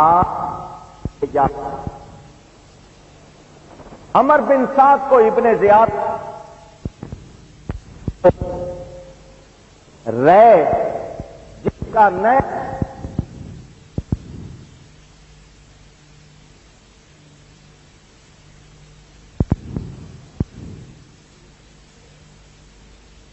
کا تقرر،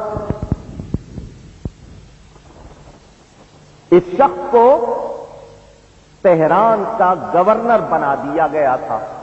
ابن زیاد نے اس کو بلا کر کہا جاؤ پہلے کربلا جاؤ اور حسین بن علی سے مقابلہ کرو، اس کے بعد رے کی گورنری سنبھالنا۔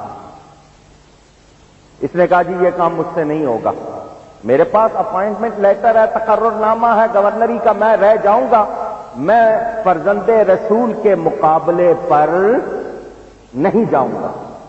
ابن زیاد نے کہا پھر گورنری کا وہ تقرر نامہ، وہ لیٹر واپس کرو۔ اس نے کہا جی وہ تو واپس نہیں کروں گا، مجھے تو رہ بہت پسند ہے، میں تو تمنا کرتا تھا کہ مجھے وہاں کی گورنری ملے، وہ میں واپس نہیں کروں گا۔ ابن زیاد نے کہا دو میں سے ایک کام، اگر رہ کا گورنر بننا ہے تو جاؤ پھر مقابلہ کرو، ورنہ پھر لیٹر واپس کرو، ان کے علاوہ کوئی اور تیسری بات نہیں۔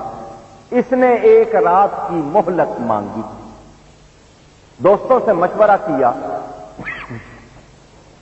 سب دوستوں نے یہی کہا کہ رے کی گورنری چھوڑنی پڑے تو چھوڑ دے، مگر فرزند رسول کے مقابلے پر نہیں جانا، یہ غلطی کبھی بھی نہ کرنا۔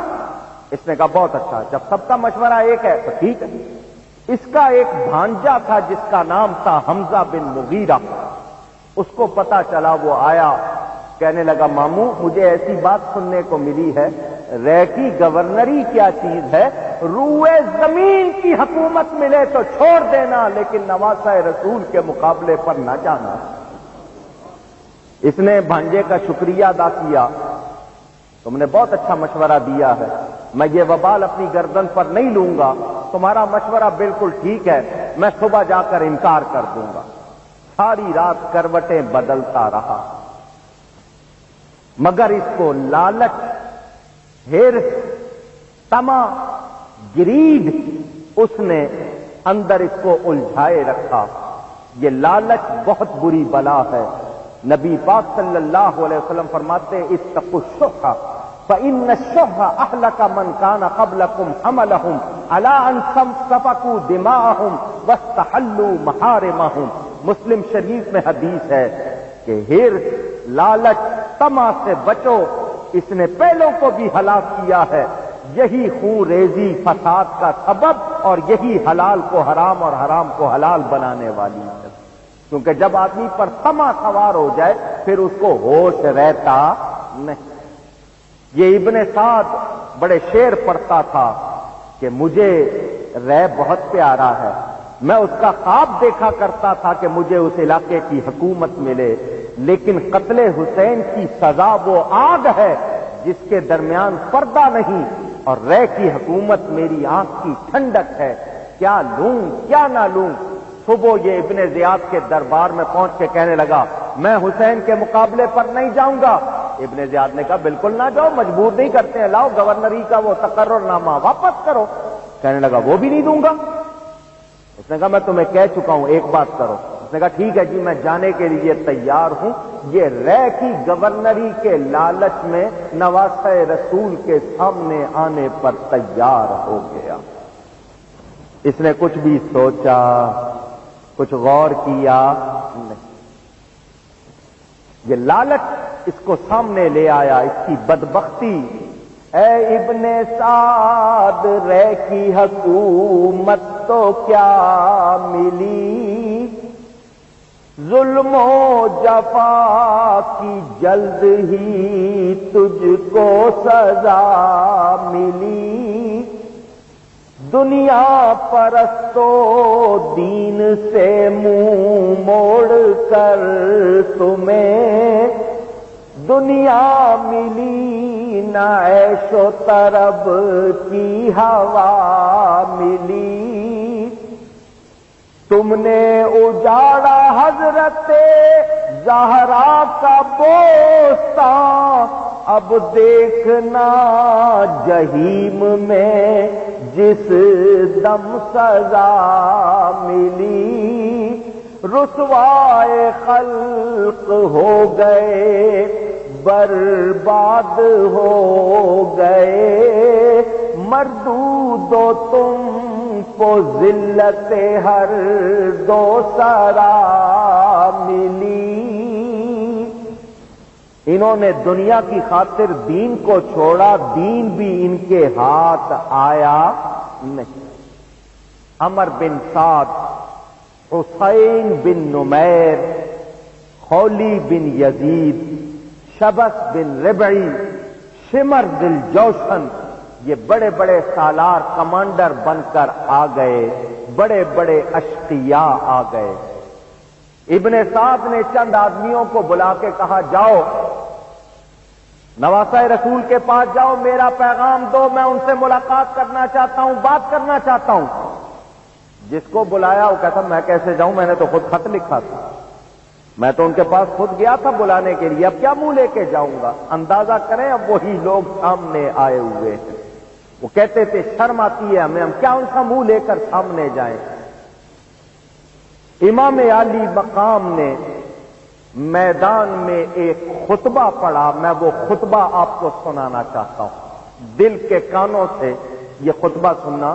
میرے والد صاحب قبلہ کی یہ کتاب شام کربلا، اس میں تمام واقعات انہوں نے نقل کیے ہیں، اس میں یہ آپ کو خطبہ سنا رہا ہوں. امام علی مقام نے فرمایا اے لوگوں، آپ نے اللہ تعالیٰ کی ثنا کی، نبی پاک صلی اللہ علیہ وسلم پر درود و سلام بھیج کر فرمایا، اے لوگوں، بلا شبہ رسول اللہ صلی اللہ علیہ وسلم نے فرمایا ہے کہ جو شخص ایسے ظالم بادشاہ کو دیکھے جو اللہ کے حرام کیے ہوئے کو حلال کرنے والا ہو، اللہ کے عہد کو توڑنے والا ہو، نبی صلی اللہ علیہ وسلم کی سنت کے خلاف کرنے والا ہو، اللہ کے بندوں پر گناہ اور زیادتی کے ساتھ حکومت کرتا ہو، تو دیکھنے والا شخص ایسے ظالم بادشاہ کو اگر نہ بدلے قدرت رکھنے کے باوجود قولاً یا فعلاً،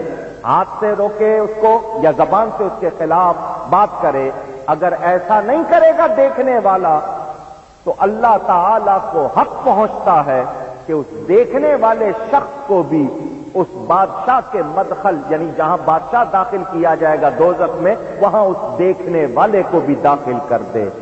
اے لوگوں، آگاہ ہو جاؤ، ان لوگوں نے شیطان کی فرما برداری اطاعت اختیار کی ہے، اللہ تعالی رحمان کی اطاعت کو فرما برداری کو چھوڑ دیا ہے، ملک میں انہوں نے فساد برپا کر دیا ہے، حدود شرع جو اللہ نے مقرر کی ہیں حدیں، ان کو انہوں نے معطل کر دیا ہے، مال غنیمت کو اپنے لیے، سرکاری خزانے کو اپنے لیے حلال کر لیا ہے، مخصوص کر لیا ہے، جن چیزوں کو اللہ نے حرام قرار دیا ہے انہوں نے ان کو حلال کر دیا ہے، اور جن کو اللہ نے حلال کیا ہے ان کو انہوں نے حرام کر دیا ہے۔ سنو، میں دوسروں کی نسبت زیادہ حق رکھتا ہوں کہ ان کو بدلوں، بے شک میرے پاس تمہارے خط آئے، تمہارے قاصد آئے، تمہاری بیعت کے وعدے کے ساتھ آئے، اور اس وعدے کے ساتھ آئے کہ تم مجھے دشمن کے حوالے نہیں کرو گے، بے یار و مددگار نہیں چھوڑو گے، اگر تم اپنی بیعت پر قائم رہو گے تو ہدایت پاؤ گے۔ سنو، میرا نام حسین ہے، میرے والد کا نام علی بن ابی طالب ہے، میری ماں کا نام فاطمہ زہرا ہے، میرے نانا جان کا نام رسول اللہ صلی اللہ علیہ وسلم۔ تم بعد میں نہ کہنا کہ ہم نے پہچانا نہیں تھا، ہمیں بتایا نہیں تھا۔ میری جان تمہاری جانوں کے ساتھ ہے، میرے گھر والے تمہارے گھر والوں کے ساتھ ہیں، میری ذات میں تمہارے لیے نمونہ ہے۔ اگر تم نے اپنے وعدے کو پورا نہ کیا، میرا خیال نہ کیا، اپنے وعدے کو تم نے توڑ دیا، میری بیعت کا حلقہ اپنی گردنوں سے اتار دیا، تو امام فرماتے ہیں مجھے میری جان کی قسم، یہ تمہارے لیے کوئی انوکھی اور نئی بات نہیں ہوگی، تم اس سے پہلے میرے والد اور میرے بھائی کے ساتھ بھی ایسا کر چکے ہو، امام مسلم کے ساتھ بھی کر چکے ہو۔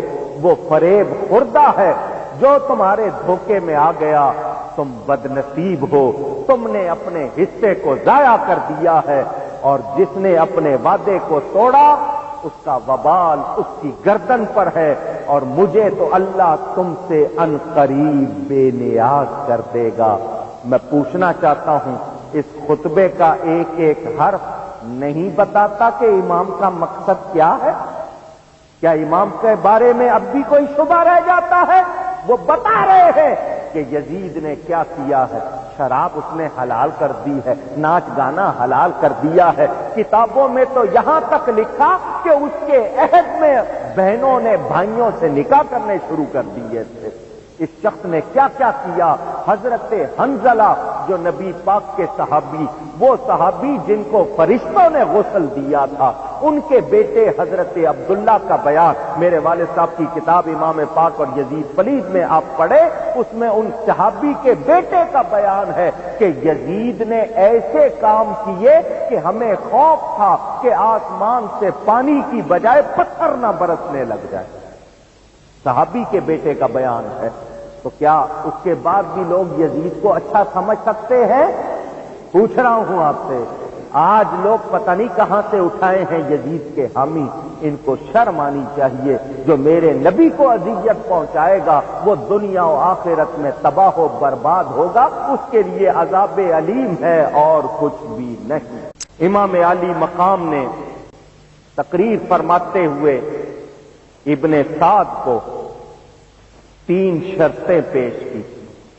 عمر بن سعد کو 3 شرطیں پیش کی. فرمایا سنو، کوئی یہ نہ کہے کہ اتمام حجت نہیں، ہم لڑنا نہیں چاہتے. میری 3 شرطیں ہیں. پہلی شرط یہ کہ مجھے واپس مکہ مکرمہ چلے جانے دو. مکہ میں لڑائی منع ہے، میں وہاں رہوں گا اللہ کے گھر کے ساتھ، وہاں عبادت کروں گا، اپنا ٹائم پورا کروں گا. اگر تم ایسا نہیں چاہتے تو مجھے اپنی سلطنت کی حدود سے، اسلامی ملکوں سے باہر نکل جانے دو. میں کفرستان میں جا کر اسلام کی تبلیغ کروں گا، وہاں چلا جاتا ہوں. اگر تمہیں یہ دونوں شرطیں منظور نہیں تو یزید کے پاس لے چلو، میری اس سے جو بات ہوگی میں کر لوں گا، میرے اس کے درمیان جو طے ہوگا دیکھا جائے گا.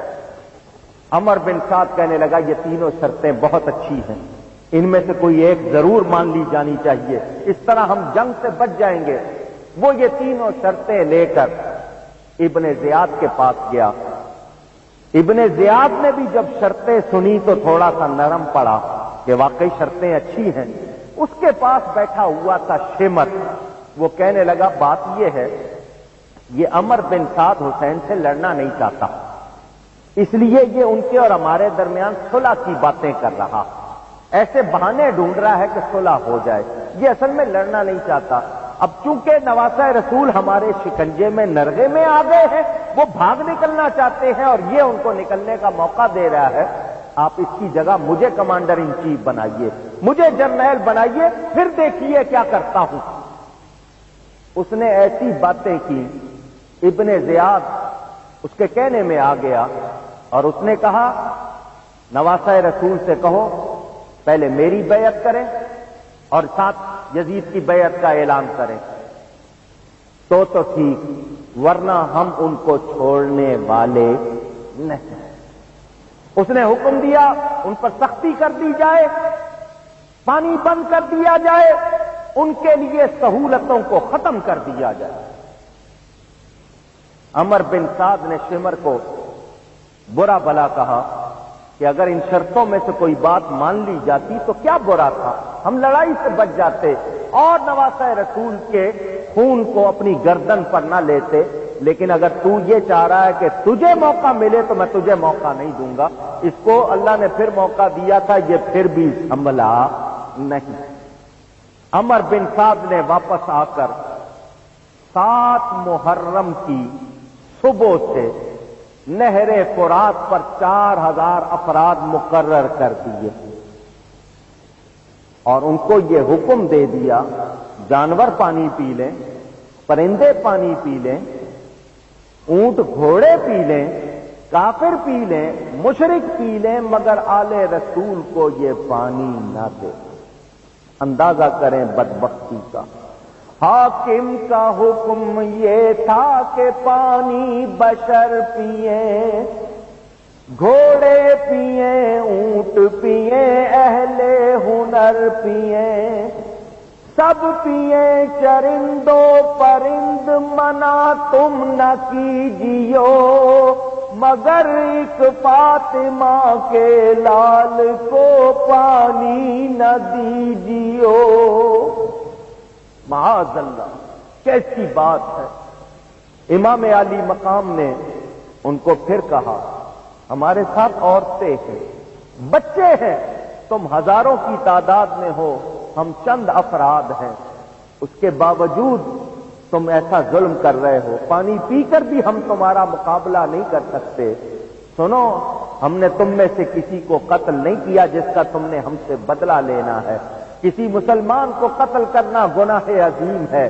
آپ نے قرآن کی آیات اور احادیث سنائی مگر ان پر کوئی اثر نہیں ہوا. کیوں کہ جب انسان پر پردے پڑ جاتے ہیں، مورے لگ جاتی ہیں، تو پھر نصیحت اثر نہیں کرتی. آنکھیں اگر ہیں بند تو پھر دن بھی رات ہے، اس میں قصور کیا ہے بھلا آفتاب کا. چمگادڑ کو اگر دن میں نظر نہیں آتا تو اس میں سورج کا کوئی قصور نہیں. جس کی آنکھیں بند ہیں وہ خود مجرم ہے. ان لوگوں نے کہا بس ایک ہی بات ہے، یا تو بیعت کر لیں ورنہ لڑنے کے لیے تیار ہو جائیں. انہوں نے پانی بند کر دیا۔ یہاں میں ایک بات کرنا چاہتا ہوں، آج کچھ لوگ کہتے ہیں امام عالی مقام ولیوں کے سردار ہیں، نبی پاک صلی اللہ علیہ وسلم کے نواسے ہیں، ان کے والد ولیوں کے سردار ہیں، بڑی شان والے ہیں، وہ ہواؤں کو حکم دیتے تو یزیدی فوج کو اڑا کے لے جاتی، وہ بادلوں کو حکم دیتے وہ برستے، وہ ٹھوکر مارتے چشمے جاری ہو جاتے، انہوں نے کوئی کرامت کیوں نہیں دکھائی؟ تو سنو، جب قانون بچانا ہوتا ہے کرامتیں نہیں دکھائی جاتی، کردار دکھایا جاتا ہے۔ اللہ چاہتا تو ساری دنیا میں کوئی بھی غیر مسلم نہیں ہوتا، نبی پاک صلی اللہ علیہ وسلم چاہتے سب مسلمان ہو جاتے، مگر کتنی تکلیفیں اٹھائیں، یہ کردار دکھانے کا مرحلہ تھا۔ امام چاہتے تو بادل بھی برستے، امام چاہتے تو طوفان بھی آتا، مگر پھر یہ کردار کا مظاہرہ کیسے ہوتا؟ امام اللہ کی رضا پر راضی تھے، وہ تو یہی بتانا چاہتے تھے کہ ان ظالموں کا ظلم دیکھو اور ہماری وفا اور رضا دیکھو۔ امام عالی مقام نے آنے والی نسلوں کو بتا دیا، تکلیفوں پہ صبر کرنا یہ اللہ والوں کا شیوا ہے۔ یہاں ایک بات اور بھی کر دوں، لوگ کہتے ہیں جو حق پر ہوتے ہیں ان کی اللہ مدد کرتا ہے، کیونکہ قرآن میں وَكَانَ حَقًّا عَلَيْنَا نَصْرُ الْمُؤْمِنِينَ، اللہ فرماتا ہے کہ ہمارا حق ہے کہ ہم مومنوں کی مدد کریں، ہمارا ذمہ ہے۔ تو امام علی مقام تو مومنوں کے سردار تھے، پھر اللہ نے ان کی مدد کیوں نہیں کی؟ اللہ تعالی نے ان کی مدد کی، اور قرآن میں جیسا وعدہ ہے اس کے مطابق کی۔ اللہ فرماتا ہے ان تنصروا اللہ ینصرکم ویثبت اقدامکم، اگر تم اللہ کی مدد کرو گے، اللہ کے دین، اللہ کی مخلوق کی مدد کرو گے، اللہ تمہاری مدد کرے گا۔ اور اللہ کی مدد کیسے ہوگی؟ کہ تکلیف اور مصیبت میں اللہ تمہیں ثابت قدمی عطا فرمائے گا۔ آپ کے ہاں کوئی ایک میت رکھی ہو تو آپ دشمن سے صلح کرنے پر اپنے آپ کو مجبور پاتے ہیں، امام عالی مقام نے لرزا دینے والے، دل کو گھائل کر دینے والے مصائب میں بھی دشمن سے صلح نہیں کی، حق پر ثابت قدم رہے، یہ اللہ کی مدد نہیں تھی تو اور کیا تھا؟ ورنہ ایسے حالات میں دل فیل ہو جاتے ہیں، لوگ بے ہوش ہو جاتے ہیں، ہوش کھو دیتے ہیں، وہ ان کا صبر یہ اللہ کی مدد، ان کی ثابت قدمی یہ اللہ کی مدد، اللہ تعالی نے ان کی مدد فرمائی، اسی لیے وہ کامیاب ہوئے۔ 9 تاریخ کی صبح جمعرات کا دن یزیدی لشکر میں نقارے بجنے شروع ہو گئے، یہ اعلان جنگ تھا۔ آپ نے اپنے رفقا کو بھیجا کہ جاؤ ان سے کہو اگر تم نے لڑنا ہی ہے تو آج ہم سے نہ لڑو، کل لڑ لینا، ہمیں ایک رات کی مہلت دے دو۔ انہوں نے یہ بات مان لی۔ امام عالی مقام نے اس دن رات کو عشاء کی نماز کے بعد سب کو جمع کیا، جیسا کہ روایتوں میں ہے، ان سب کو بلا کر کہا سنو، یہ لوگ میرے خون کے پیاسے ہیں، انہیں اگر کوئی تکلیف ہے تو مجھ سے ہے، تم سے نہیں ہے، میں تم سب سے راضی ہوں، بڑا خوش ہوں اور خوشی سے اجازت دیتا ہوں، تم لوگ واپس چلے جاؤ، میرے گھر والوں کو بھی ساتھ لے جاؤ، ہنسی خوشی جاؤ اور ہنسی خوشی بسر کرو، یہ لوگ مجھ سے چاہتے ہیں جو بھی سلوک یہ کر لیں گے، تم اپنی جانوں کو خطرے میں نہ ڈالو۔ امام کے رفقا نے، ساتھیوں نے، عزیزوں نے کہا آپ نے یہ بات کہہ دی، یہ کیسے سوچ لیا کہ ہم آپ کو اس وقت دشمن کے حوالے کر کے چلے جائیں گے؟ ہم ایسے نہیں ہیں، آپ کو اس وقت دشمن کے حوالے کر دیں، کل رسول اللہ کو کیا منہ دکھائیں گے؟ سنیں امام، ہم میں سے جب تک کوئی ایک بھی زندہ ہے ہم دشمن کا کوئی تیر آپ تک نہیں آنے دیں گے، ہم پروانہ وار آپ پر اپنی جانیں نچھاور کریں گے۔ امام نے ان کو دعائیں دی، فرمایا اگر میرے ساتھ رہنے کا عزم کر چکے ہو تو پھر عزم و استقلال کی چٹانیں بن جاؤ، سالڈ راک کی طرح مضبوط ہو جاؤ، تیر، تلوار اور نیزے یہ می کی طرح، ہواؤں کی طرح چلیں گے۔ انہوں نے کہا امام آپ دیکھیے گا ہم کس طرح قربانیاں دیتے ہیں۔ فرمایا پھر جاؤ اپنے اپنے خیموں میں 2 گھڑیاں آرام کر لو، اللہ کو یاد کرنا ہے تو کر لو، شاید اس کے بعد تمہیں کوئی اور رات نہ ملے۔ امام عالی مقام اپنے خیمے میں آ گئے، آپ نے قرآن کریم کی تلاوت شروع کر دی۔ تلاوت کرتے کرتے آپ کو اونگ آ گئی، آپ اسی حالت میں نیند کرنے لگ گئے۔ ذرا سوچئے، اتنا خطرہ ہو، اتنی پریشانی ہو، تو جس کے دل میں گھبراہٹ ہوتی ہے اس کو نیند آتی ہے؟ جواب دیجئے۔ اس سے پتا چلا کہ امام کا دل بڑا مطمئن تھا، وہ بڑے پرسکون تھے، کیونکہ حق والے گھبراتے نہیں۔ امام کو نیند آ گئی، خواب میں رسول اللہ صلی اللہ علیہ وسلم کی زیارت ہوئی۔ حضور صلی اللہ علیہ وسلم نے آ کر امام عالی مقام کو اپنے سینے سے لگایا اور سینے سے لگا کر دعا فرمائی، اللہم آت الحسین صبرا و اجرا، اے اللہ حسین کو صبر اور اجر عطا فرما۔ حضور نے فرمایا، بیٹا تم میرے پاس آنے والے ہو۔ ان کو اپنے سینے سے لگا کر ان کے سینے کو صبر کا خزینہ بنا دیا۔ امام عالی مقام بیدار ہوئے، ساتھیوں کو خواب سنایا، سب نے خواب سنا، کربلا میں 10 محرم کی صبح شروع ہو رہی ہے۔ حضرت سیدنا علی اکبر رضی اللہ تعالی عنہ اذان دیتے ہیں، امام نماز پڑھاتے ہیں۔ کربلا میں اس دن ان کربلا والوں کو سجدوں میں عجیب لذت آئی ہوگی، کیا لطف و مزہ آیا ہوگا۔ یہاں ایک بات سنیوں کو ضرور سنانا چاہتا ہوں، لشکر یزید میں الگ اذان ہوتی تھی، الگ جماعت ہوتی تھی، امام کے خیموں میں الگ اذان ہوتی تھی، الگ نماز ہوتی تھی۔ آج لوگ کہتے ہیں نماز ہی پڑھنی ہے، کسی کے پیچھے پڑھ لو۔ امام نے الگ نماز کر کے مجھے اور آپ کو بتا دیا کہ جس کے دل میں نبی یا نبی کی نسبتوں کا ادب نہ ہو، ان کی نماز نہیں ہوتی ہے۔ اللہ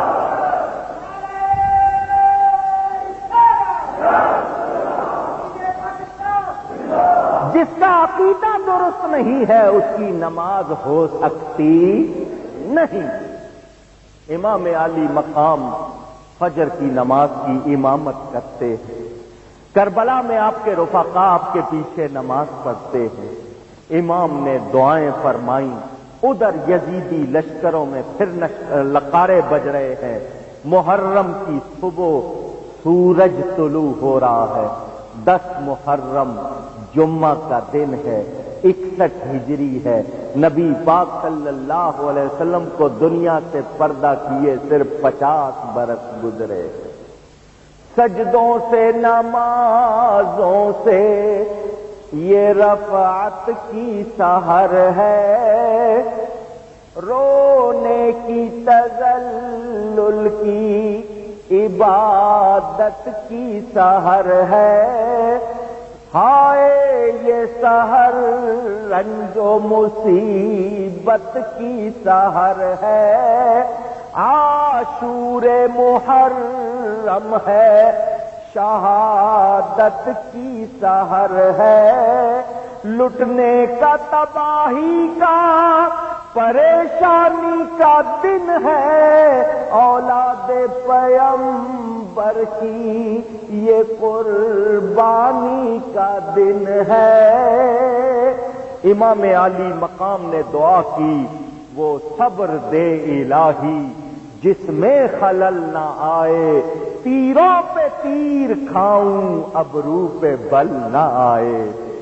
امام عالی مقام نے پھر ان لوگوں سے فرمایا، اللہ سے ڈرو، یوم حساب آنے والا ہے، اللہ تعالیٰ اور اس کے رسول کے سامنے کیا جواب دو گے؟ اتمام حجت کیا۔ آپ نے فرمایا، جب سرے محشر وہ پوچھیں گے ہمارے سامنے، کیا جواب جرم دو گے تم خدا کے سامنے؟ مگر ان کی آنکھوں پر پردہ پڑ چکا تھا، دلوں پر مہریں لگ چکی تھی، انہوں نے کچھ بھی خیال نہیں کیا، بدبختی ان کا مقدر بن چکی تھی، حق کو سمجھنے کی صلاحیت کی ختم ہو چکی تھی۔ امام علی مقام اتمام حجت کر چکے۔ عمر بن سعد گھوڑے پر سوار ہوا، میدان میں امام کے خیموں کی طرف گیا اور تیر چلانے شروع کر دیے اور بکواس کرنے لگا کہ دشمن کی طرف پہلا تیر میں نے چلایا ہے، سب گواہ رہنا معاذ اللہ۔ امام علی مقام کے خیموں میں تیر آنے لگے۔ ساتھیوں نے کہا ہم یہاں خیموں میں بیٹھے بیٹھے ان کے تیروں کا نشانہ نہیں بننا چاہتے، ہمیں اجازت دیجیے۔ امام نے فرمایا ہم جارحیت نہیں کریں گے، اٹیک نہیں کریں گے، ڈیفینسو ہو کے لڑیں گے، مدافعانہ لڑیں گے۔ جب پے در پے تیر آنے لگے، امام نے اپنے ساتھیوں عقیدت مندوں کو اجازت دی۔ طریقہ یہ کہ ادھر سے ایک جاتا ہے، ادھر سے بھی ایک آتا ہے، یہ ایسی جنگ نہیں کہ دونوں لشکر ایک دم گتھم گتھا ہو گئے۔ ادھر سے ایک جا رہا ہے، ادھر سے بھی ایک آ رہا ہے، ادھر سے جانے والا ایک پر بھاری تو ادھر سے دو ہو گئے، ادھر سے 5 10 20 50 100، ادھر سے ایک جاتا ہے ادھر سے 200 آ جاتے ہیں۔ امام کے ایک ایک ساتھی نے اس وقت بھی جوہر دکھائے اور شوق شہادت میں حق کے لیے انہوں نے جواں مردی کا مظاہرہ کیا، مگر یہ اکیلا ادھر سے سینکڑوں، کب تک مقابلہ ہو؟ ایک ایک کر کے 50 دوست جام شہادت نوش کر جاتے ہیں۔ امام علی مقام کے وہ عقیدت مند پروانہ وار امام پر اپنی جان قربان کرتے ہیں۔ امام علی مقام ایک ایک ساتھی کی شہادت کو دیکھ رہے ہیں۔ اس وقت کچھ واقعے نمودار ہوئے، ان میں سے صرف ایک واقعہ آپ کو سناتا ہوں، تفصیل میں جاؤں تو بڑا ٹائم چاہیے۔ کربلا کے نواح میں مضافات جس کو صبر کہتے ہیں، ارد گرد کے بستیوں میں ایک خاتون تھی، اس کا ایک ہی بیٹا تھا جس کا نام تھا وہب بن عبداللہ کلبی۔ چند روز ہوئے تھے ابھی اس کی شادی کو، وہ گھر میں آیا تو دیکھا کہ ماں بیٹھی رو رہی ہے۔ اس نے ماں کو روتے ہوئے دیکھا تو پوچھا ماں کیوں رو رہی ہے؟ کیا تیری بہو نے تیری کوئی گستاخی کی، تجھے ستایا، کوئی تکلیف پہنچائی، کوئی ایسی بات ہے؟ بول کیوں رو رہی ہے؟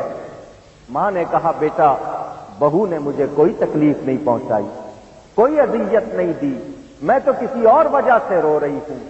بیٹے نے کہا ماں تیرا جوان بیٹا تیرے سامنے موجود ہے، تو کیوں رو رہی ہے بتا۔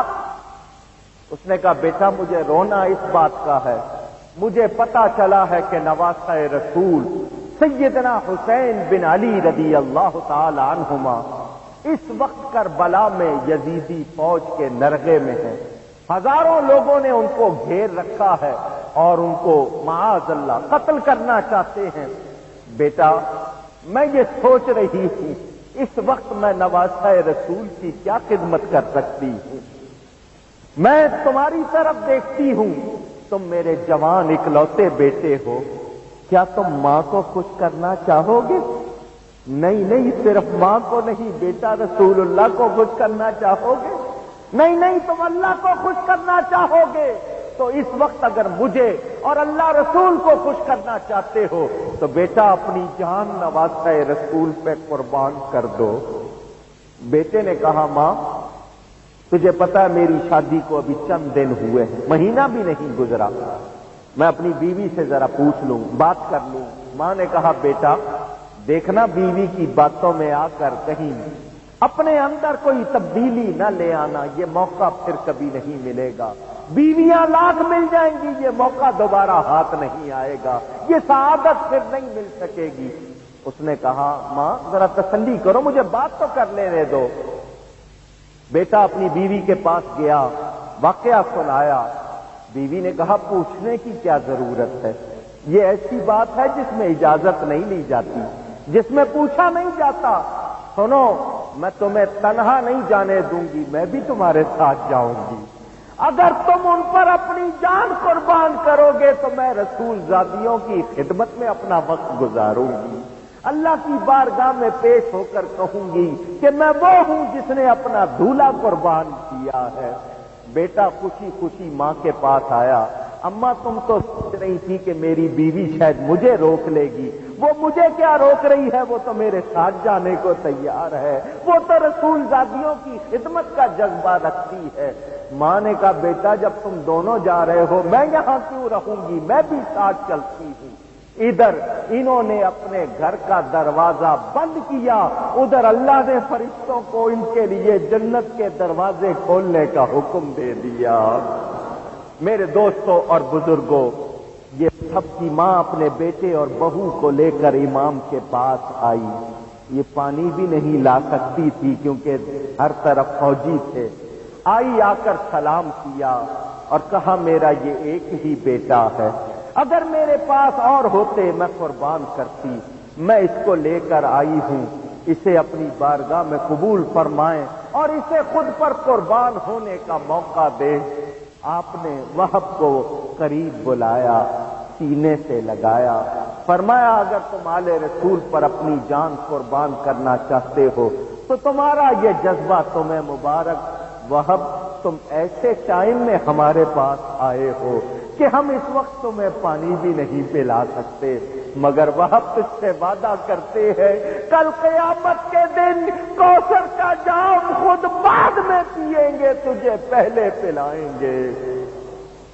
آپ نے وہب کو سینے سے لگایا, میدان کی طرف رخصت کیا. وہب جا رہے ہیں, ایک شعر پڑھتے ہوئے جا رہے ہیں, امیر حسین ونعم الامیر لہو لمعۃ کالسراج المنیر. میرا امیر, میرا امام کون ہے؟ وہ نواسہ رسول حسین بن علی رضی اللہ تعالی عنہما, اور وہ بہت اچھا امام ہے, بہت اچھا امیر ہے.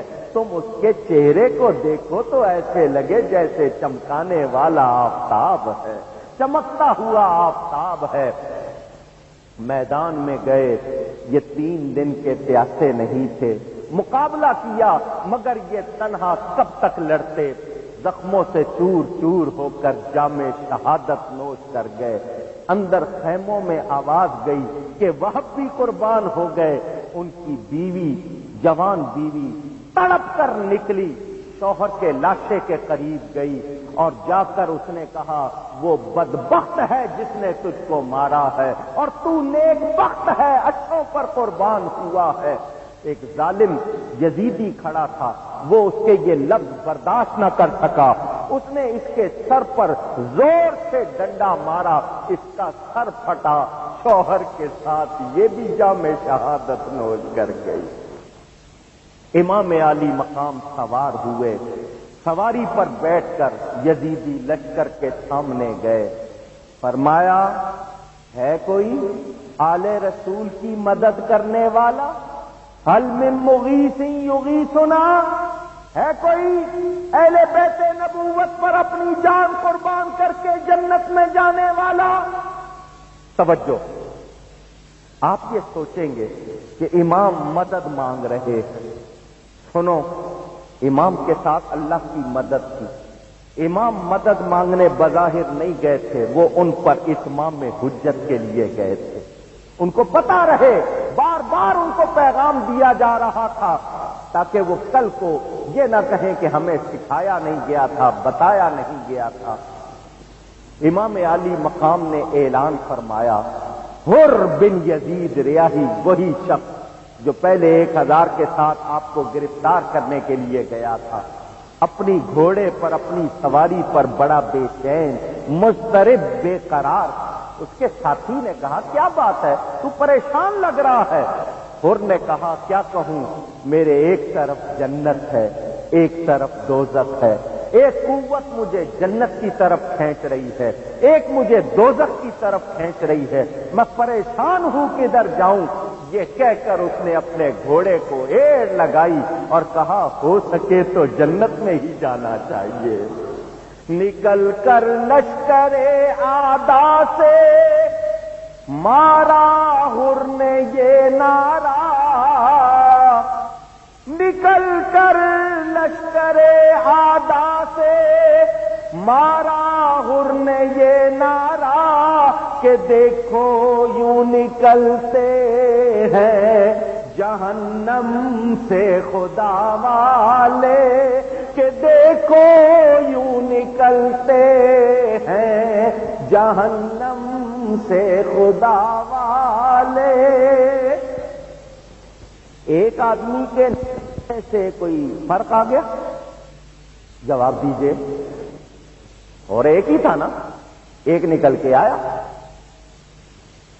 اس کے آنے سے کوئی بہت بڑی طاقت نہیں آ گئی،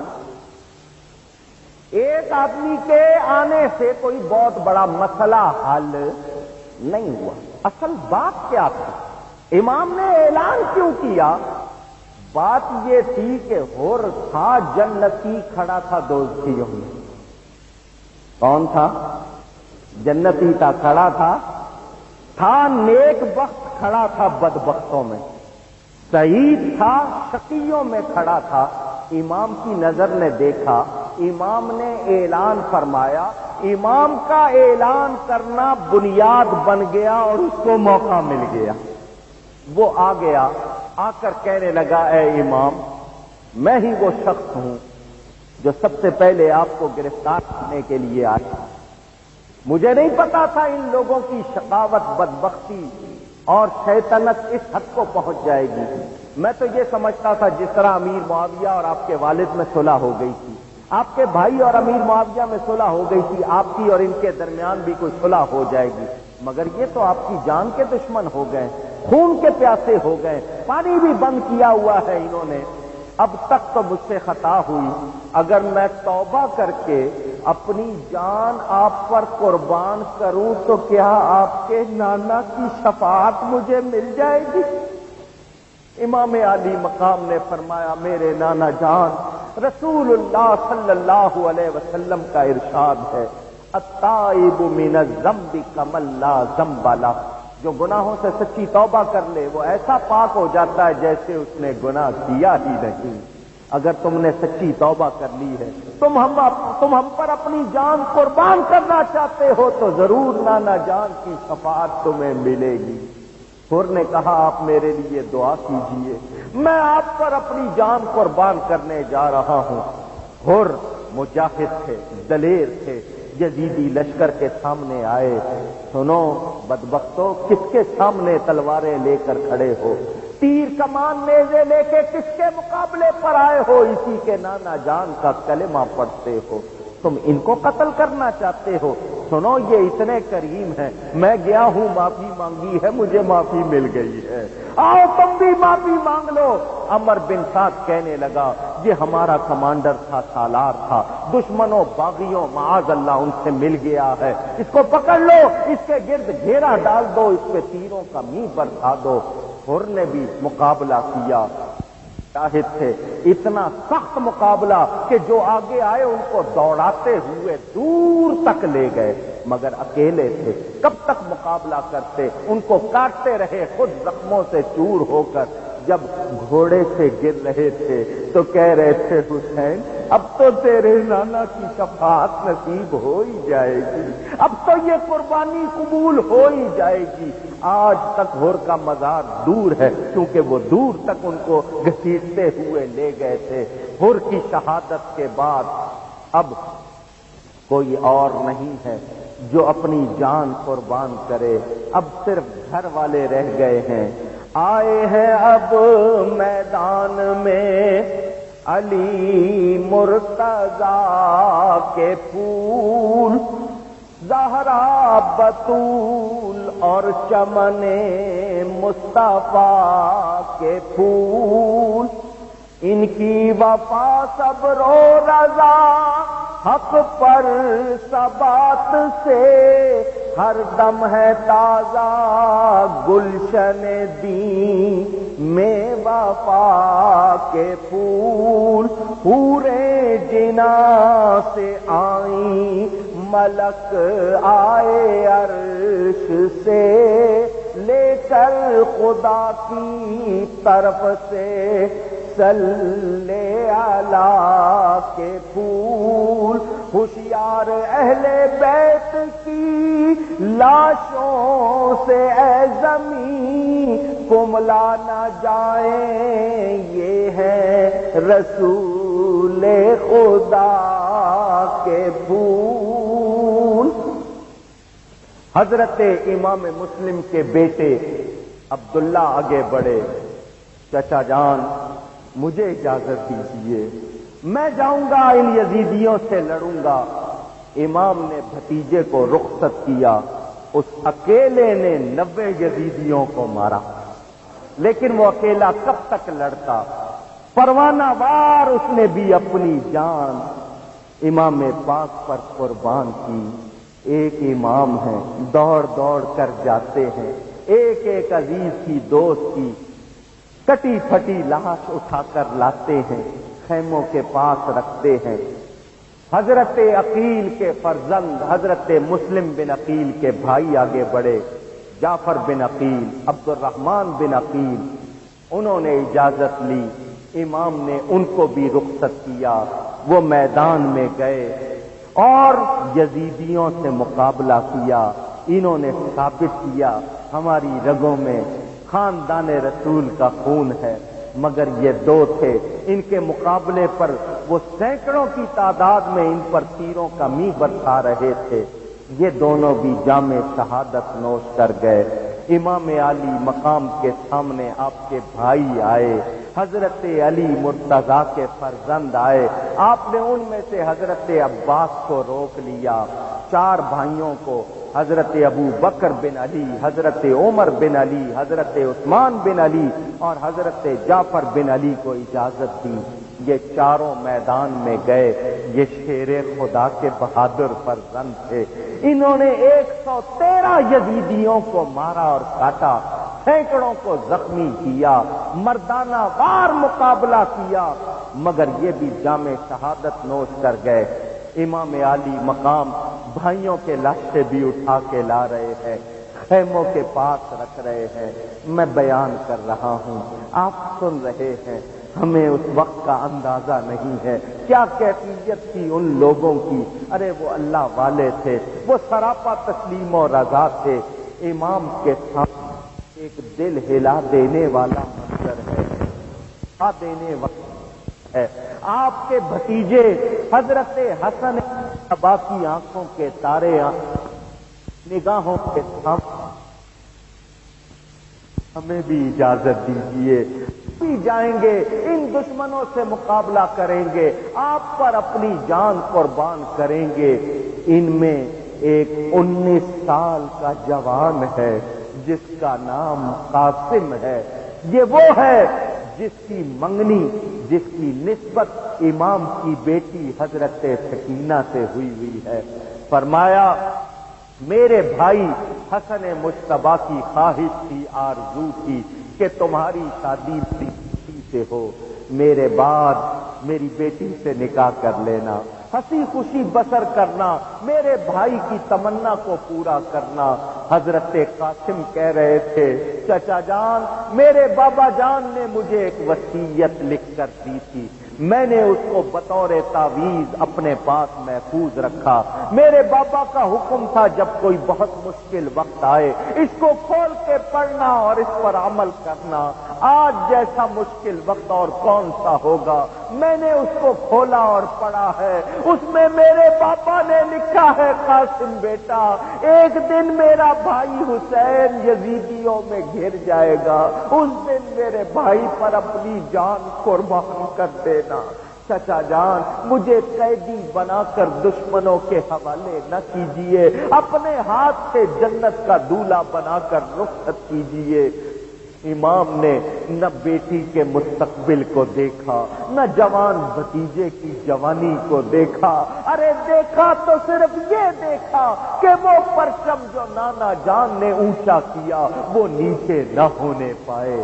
امام نے رخصت کیا، کون جا رہا ہے؟ کوئی ماں کے دل کی دھڑکن سے پوچھے یہ کون جا رہا ہے؟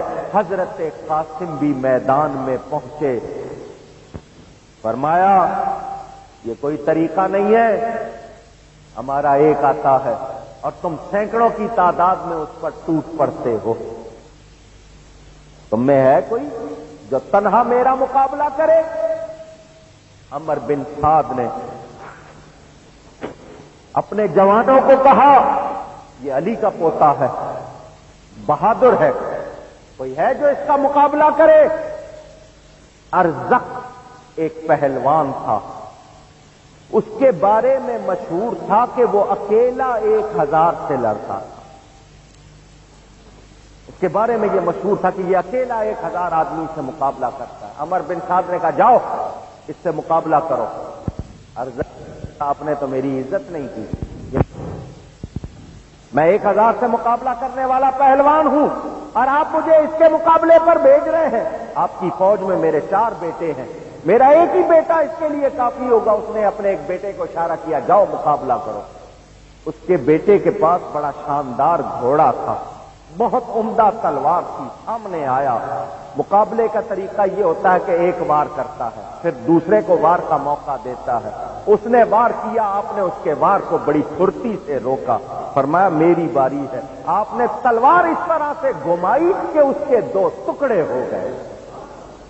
آپ نے اس کی تلوار بھی چھین لی، اس کا گھوڑا بھی چھین لیا، اپنی تلوار خیموں کی طرف پھینک دی، گھوڑے کو بھی بھیج دیا۔ اب اس کے گھوڑے پہ سوار ہو کے اس کی تلوار پکڑ لی۔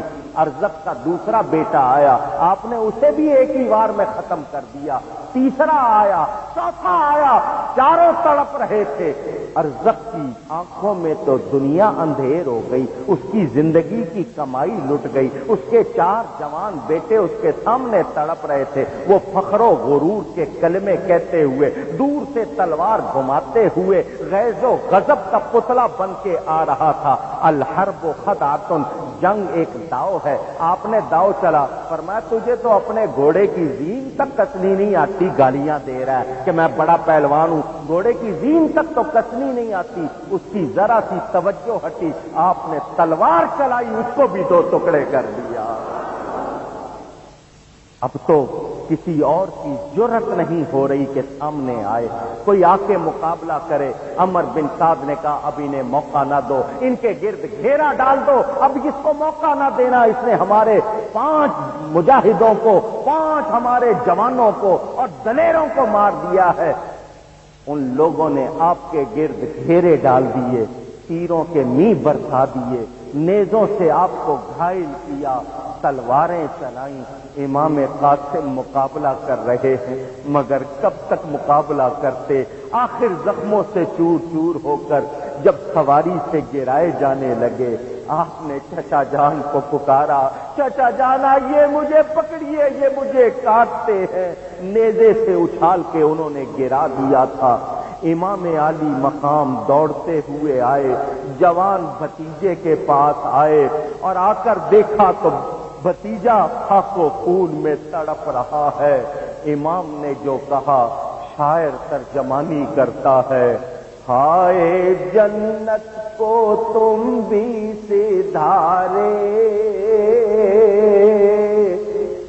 میرے بھائی کے فرزند قاسم، ہائے جنت کو تم بھی سدھارے، میرے بھائی کے فرزند قاسم،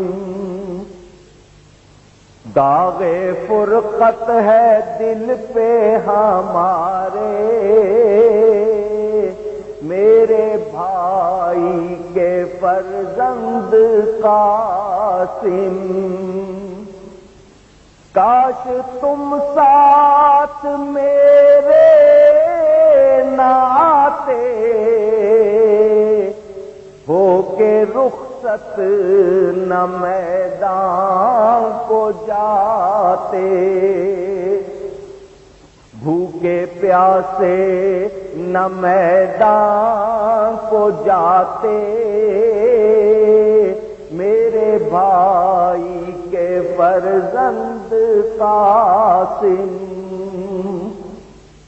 یاد کس کس کی دل سے بھلاؤں، ہائے کس کس کی لاشیں اٹھاؤں، کس کو اپنی کہانی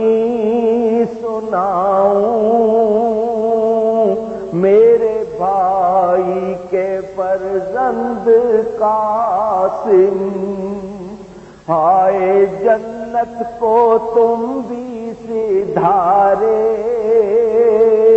میرے بھائی کے فرزند قاسم۔ جوان بھتیجے کے مقدس لاشے کو اٹھایا، خیموں کے پاس لا کر رکھا، عورتوں نے حضرت سکینہ کے سر پہ ہاتھ رکھا، ایک دوسرے سے تعزیت کرنے لگی۔ امام سب کو صبر کی تلقین کر رہے تھے۔ یہاں ایک بات لوگوں نے مشہور کر دیا کہ 7 محرم کو وہاں مہندی ہوئی تھی، حضرت سکینہ اور قاسم کا نکاح ہوا تھا۔ یہ شادیاں کرنے کا ٹائم تھا، مہندیاں کرنے کا ٹائم تھا؟ ایسے لوگوں کو سوچنا چاہیے کن کے لیے کیسی باتیں کر رہے ہیں۔ یہ سب انہوں نے غلط باتیں بنائی ہوئی ہیں۔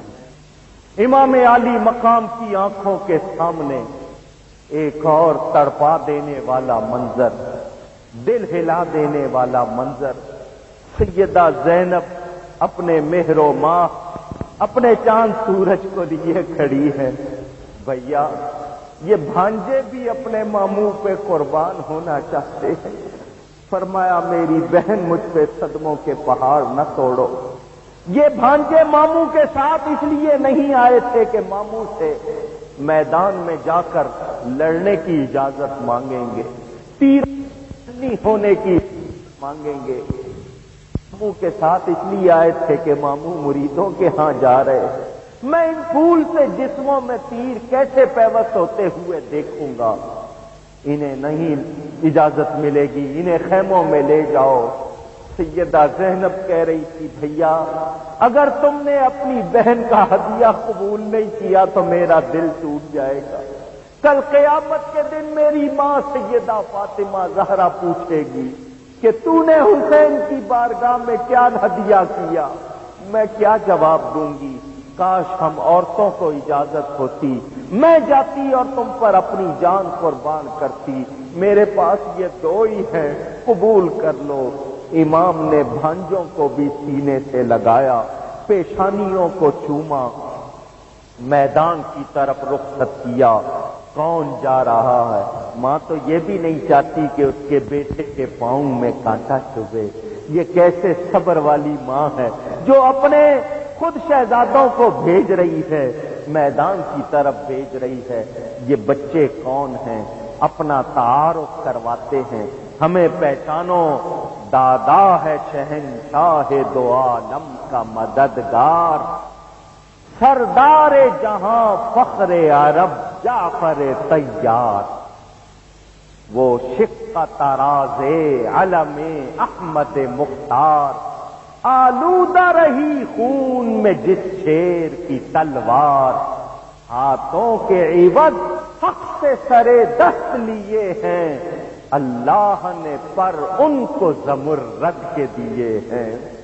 آپ نہیں سمجھے ہوں گے، سمجھاتا ہوں۔ حضرت جعفر طیار نبی پاک صلی اللہ علیہ وسلم مدینہ منورہ میں بیٹھتے ہیں، اوپر کی طرف منہ کر کے فرمایا وعلیکم السلام ورحمت اللہ وبرکاتہ۔ صحابہ نے عرض کی یا رسول اللہ صلی اللہ علیہ وسلم کس کو آپ نے سلام کا جواب دیا ہے؟ فرمایا میرا بھائی جعفر طیار فرشتوں کے ساتھ اڑتا ہوا جا رہا تھا، اس نے مجھے سلام کیا، میں نے اسے جواب دیا ہے۔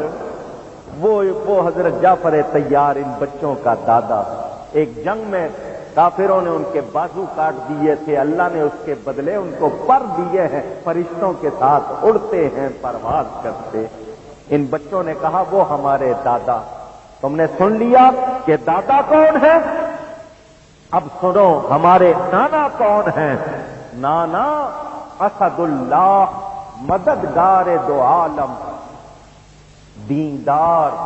عباس اٹھاؤ میرے آقا، سر کاٹتی ہے فوج بچاؤ میرے آقا، آؤ مجھے سینے سے لگاؤ میرے آقا، سن کر یہ صدا شاہ پکارے کئی باری، ہم شکل نبی دوڑو کمر ٹوٹی ہماری۔ آگے آئے تو دیکھا بھائی کا کٹا پھٹا لاشا زمین پر تڑپ رہا تھا۔ چلائے گر کے لاش پر شبیر نامدار، بھائی تمہاری نرگسی آنکھوں پہ میں نثار، اس نرغے میں بھی تھا تمہیں بھائی کا انتظار، آنکھیں پھرا کے ڈھونڈتے ہو مجھ کو بار بار، شاید زبان بند ہے جو لب کھولتے نہیں، روتے ہوئے ہم آئے ہیں تو بولتے نہیں۔ امام بھائی سے لپٹ رہے تھے، بے تاب ہے حسین برادر جواب دو، اے میرے نوجوان میرے صفدر جواب دو، اب جاں بلب ہے صبت پیمبر جواب دو، اے نور چشم ساقی کوثر جواب دو، ہچکی کے ساتھ موت کا خنجر بھی چل گیا، سر گود میں دھرا رہا اور دم نکل گیا۔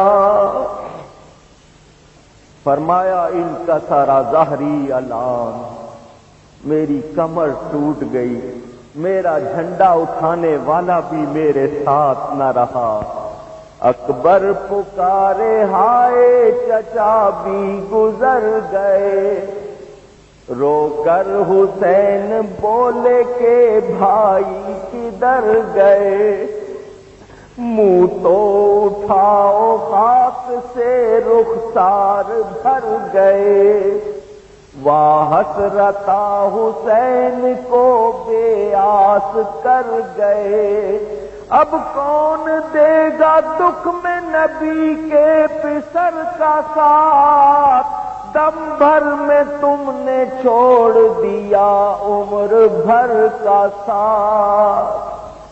امام سے بھائی کا لاشا اٹھایا نہیں گیا، ٹکڑے ٹکڑے ہو چکا تھا، کیسے اٹھاتے؟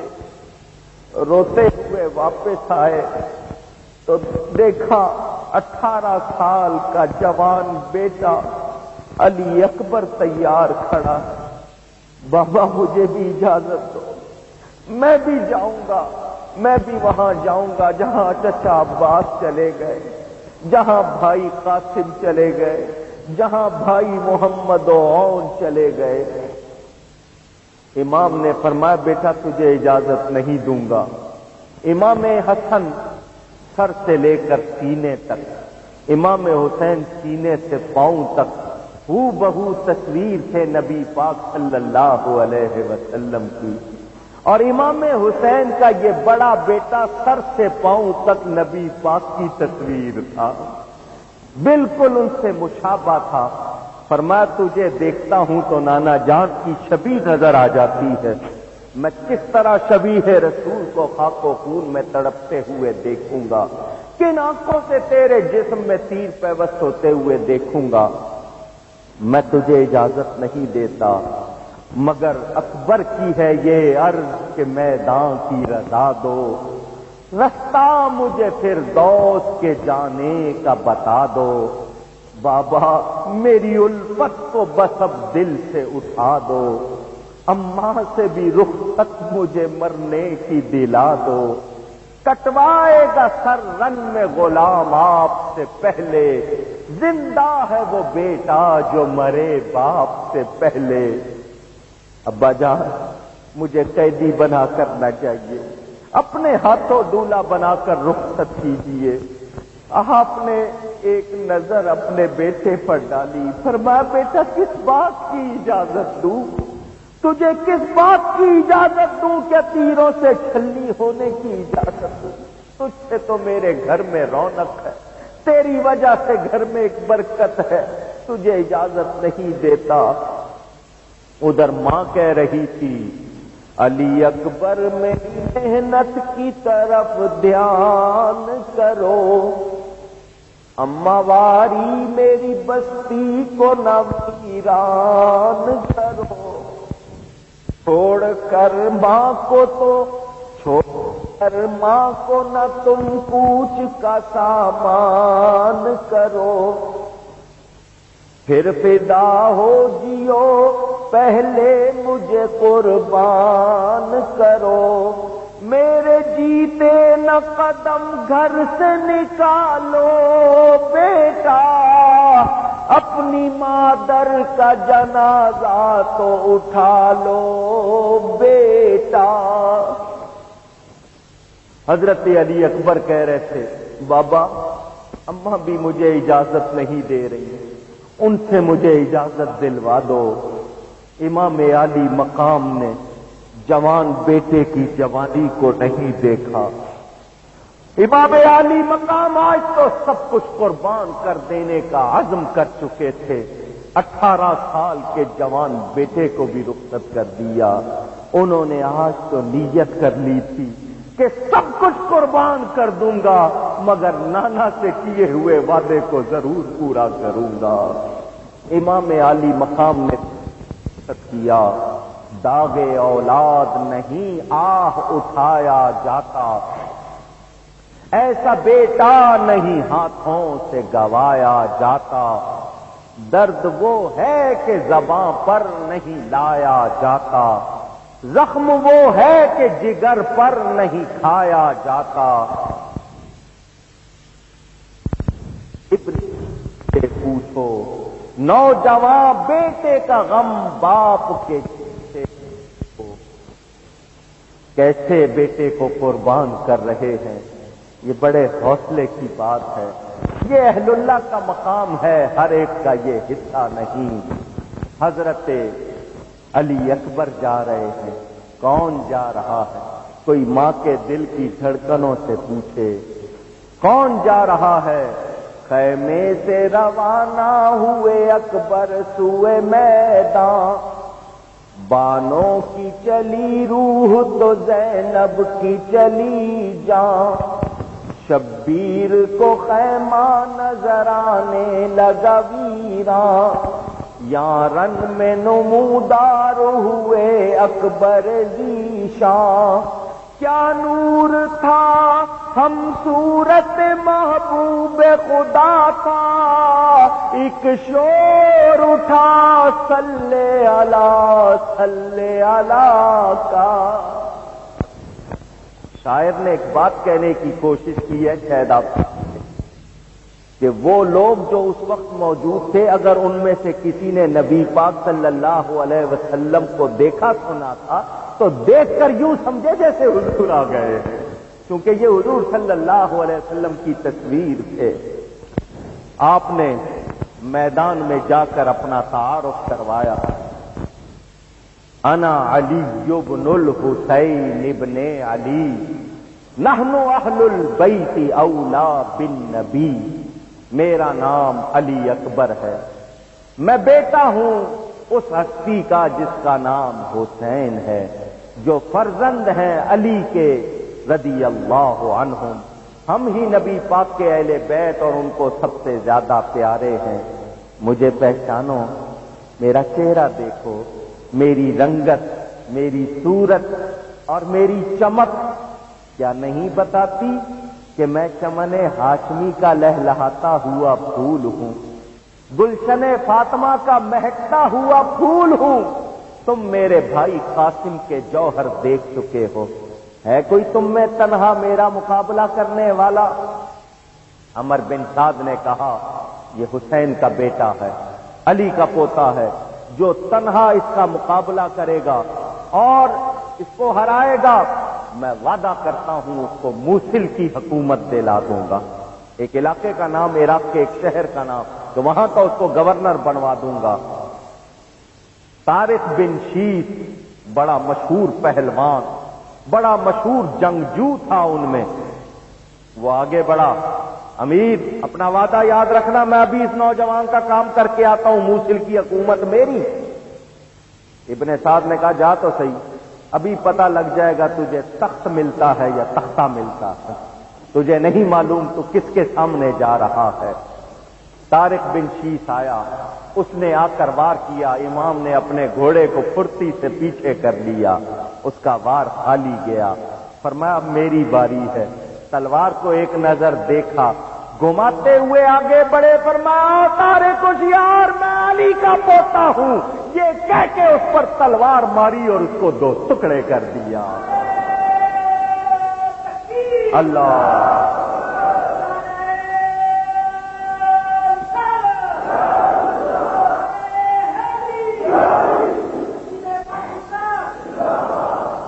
اس کے دو بیٹے تھے لشکر میں، عمر بن طارق، طلحہ بن طارق۔ انہوں نے دیکھا ہمارے باپ کو اس نوجوان نے قتل کر دیا ہے، وہ دونوں آپ پر حملہ آور ہوئے، آپ نے ان دونوں کو بھی تڑپا کے رکھ دیا۔ تینوں کو قتل کرنے کے بعد گھوڑے کو واپس موڑا، خیموں کی طرف گئے۔ امام اپنے چاند کو واپس آتا ہوا دیکھ رہے تھے، آگے بڑھے، فرمایا بیٹا واپس کیسے آ گئے ہو؟ عرض کی الاتش بابا مجھے پیاس نے بہت ستایا ہے، میں نے ان کے 3 بہادروں کو قتل کر دیا ہے، مجھے پانی کا ایک پیالہ مل جائے میں ان سب کو قتل کر دوں گا۔ امام نے فرمایا بیٹا تجھے کہاں سے پانی پلاؤں، مگر تو آیا ہے، آس امید لے کر آیا ہے، سواری سے اتر میرے پاس آ۔ امام نے سینے سے لگایا، بیٹے کو چوما اور کہا جب کبھی میں حضور صلی اللہ علیہ وسلم کی گود میں پیاسا ہو جاتا تھا، وہ اپنی زبان میرے منہ میں ڈال دیا کرتے تھے، آج تو پیاسا ہے، تیرا باپ اپنی سوکھی زبان تیرے منہ میں ڈال دیتا، شاید تجھے کچھ تسکین ہو جائے۔ حضرت علی اکبر نے اپنے ابا جان سے ملاقات کی، حضرت امام نے بیٹے کو پھر سوار کرایا، ایک بار پھر انہیں میدان کی طرف رخصت کر رہے ہیں۔ فرمایا اور کوئی ہے جو موصل کا تخت لینا چاہتا ہو میرے سامنے آ جائے۔ عمر بن سعد نے کہا یہ ہمارے 3 بہادروں کو مار چکا ہے، اب اس کو موقع نہ دو، اس کے گرد گھیرا ڈال دو۔ حضرت علی اکبر مقابلہ کر رہے ہیں، مگر ان ظالموں نے تیروں کا میغ برسا دیا، تلواروں سے گھائل کرنا شروع کر دیا۔ یہ کب تک مقابلہ کرتے؟ ایک ظالم نے نیزہ آپ کے جسم میں چبھو کر آپ کو سواری سے اچھالا، زمین پر پھینکنے لگا۔ آپ نے آواز لگائی ادرکنی یا ابتا، ادرکنی یا ابتا، میرے بابا مجھے پکڑو، مجھے سنبھالو۔ نیزے سے کس کے لال کا زخمی ہوا جگر، کرتے ہیں کس کی لاش کو پامال اہل شر، کہتا ہے کون رن میں تڑپ کر پدر پدر، خیمے سے نکلے کہتے ہوئے آہ میرا پسر، پایا تھا مدتوں میں جسے خاک چھان کے، وہ لال ہم نے کھو دیا جنگل میں آن کے، جا کر صفوں کے پاس پکارے باشک و آہ، ہے کس طرف میرے علی اکبر کی قتل گاہ، اے ظالموں یہ شب ہے کہ دن ہو گیا سیاہ، کس ابر میں چھپا ہے میرا 14ویں کا ماہ، بتلاؤ جان ہے کہ نہیں جسم زار میں، زخمی پڑا ہے شیر میرا کس کچھار میں، جلادوں سے کہتے تھے یہ رو رو کے بتاؤ، اکبر ہے کہاں لاش مجھے ان کی دکھاؤ، یا ان کے برابر میرا لاشا بھی گراؤ،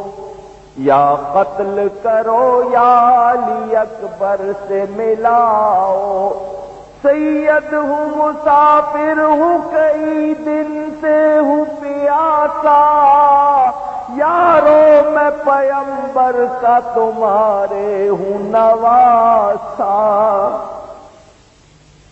آگے بڑھے، دیکھا جوان بیٹے کا لاشا زمین پر تڑپ رہا تھا۔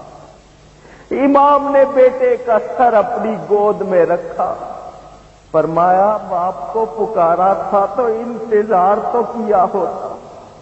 علی اکبر نے آنکھیں کھولی، ایک نظر اپنے والد گرامی کے چہرے کو دیکھا اور کہا بابا بس یہی تمنا تھی، جسم سے روح نکلے تو آپ کا چہرہ نگاہوں کے سامنے ہو۔ جوان بیٹے نے باپ کی گود میں دم توڑ دیا۔ ظالموں نے امام کے سامنے اس کا سر جسم سے جدا کیا۔ امام نے کن آنکھوں سے دیکھا ہوگا یزید کے سپاہیوں کا بیان۔ ہم نے دیکھا امام نے جوان بیٹے کے لاشے کو اٹھایا ہوا تھا، حالت یہ تھی کہ علی اکبر کا سینہ امام کے سینے سے لگا ہوا تھا اور جوان بیٹے کی ٹانگیں زمین سے گھسٹ رہی تھی۔ میرا جی چاہتا ہے میں ابراہیم خلیل اللہ علیہ السلام اللہ کے مقدس پیغمبر سے کہوں آپ نے بھی اپنے بیٹے کی قربانی دی، ذرا ایک نظر یہ بھی دیکھیے، آپ تو نبی ہیں، آپ کے بیٹے بھی نبی، کوئی مقابلہ نہیں، کوئی تقابل نہیں، مگر ذرا دیکھیے حبیب اللہ کے بیٹے نے اپنے بیٹے کی قربانی دی ہے، ذرا کربلا میں آ کے دیکھیے۔ امام نے جوان بیٹے کا لاشا لا کر خیموں کے پاس رکھا۔ ماں کہہ رہی تھی اے جان فاطمہ میرا پیارا کہاں گیا، اماں کی زندگی کا سہارا کہاں گیا، وہ 3 دن کی پیاس کا میرا پیارا کہاں گیا، اماں کی زندگی کا سہارا کہاں گیا، وہ 3 دن کی پیاس کا مارا کہاں گیا، آلے نبی کی آنکھ کا تارا کہاں گیا، مرتی ہوں اپنے سرو سہی قد کو دیکھ لوں، ایک بار پھر شبیہ محمد کو دیکھ لوں صلی اللہ علیہ وآلہ وسلم۔ حضرت سیدہ زینب صوفی ہے، ان کی ترجمانی شاعر نے کی، اے میرے لمبے گیسوؤں والے کدھر ہے تو، ہائے ہائے میری غریبی کے پالے کدھر ہے تو، واری کہاں لگے تجھے بھالے کدھر ہے تو، کیوں کر پھوپھی جگر کو سنبھالے کدھر ہے تو، 18واں برس تھا کہ موت آ گئی تجھے، اے نور عین کس کی نظر کھا گئی تجھے۔ امام سب کو صبر کی تلقین کر رہے ہیں، خیموں میں پہنچا رہے ہیں۔ حضرت سیدہ شہر بانو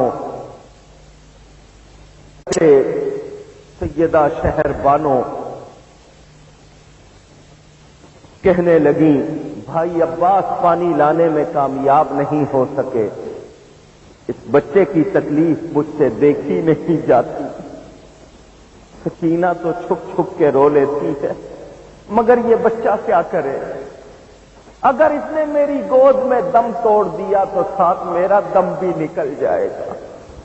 میں سمجھتی ہوں ان ظالموں کو یہ اندازہ نہیں ہوگا کہ ہمارے ساتھ اتنے چھوٹے چھوٹے بچے بھی ہیں۔ اسے اگر گود میں اٹھا کر ان کے سامنے لے جاؤ تو شاید کسی کو ترس آ جائے، کوئی پانی پلا دے۔ آپ نے فرمایا میں تمہاری مراد بھی ضرور پوری کروں گا۔ 6 ماہ کے اپنے بچے کو گود میں لیا، میدان میں گئے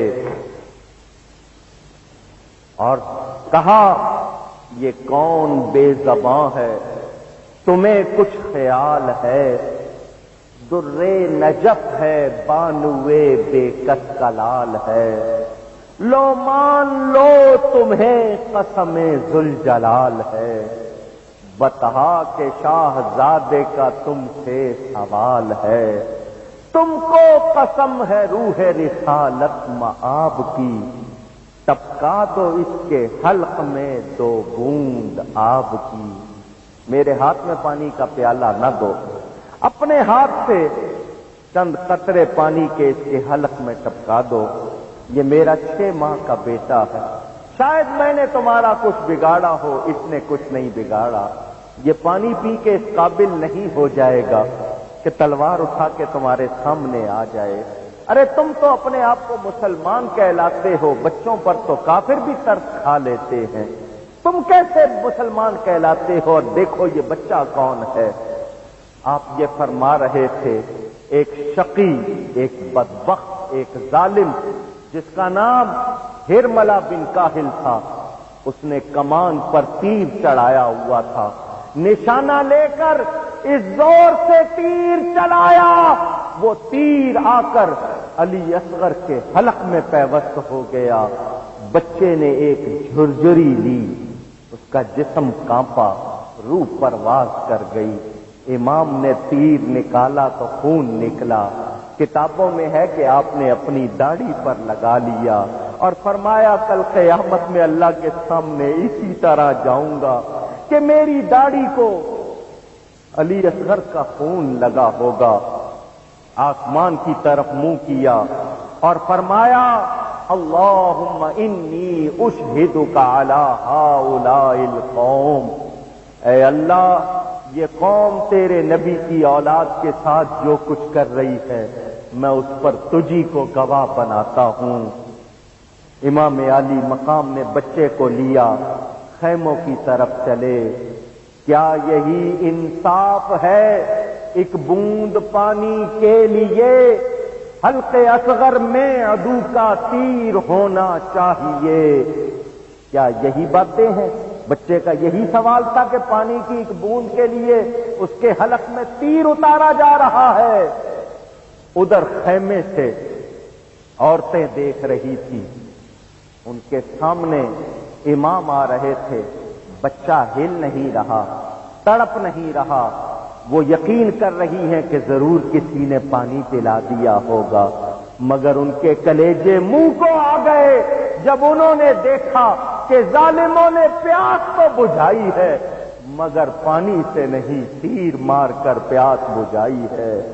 ماں کہہ رہی تھی اے زمین کربلا یہ تو بتا کیا ہو گیا، اے زمین کربلا یہ تو بتا کیا ہو گیا، بے زباں اصغر تیری گودی میں کیسے سو گیا؟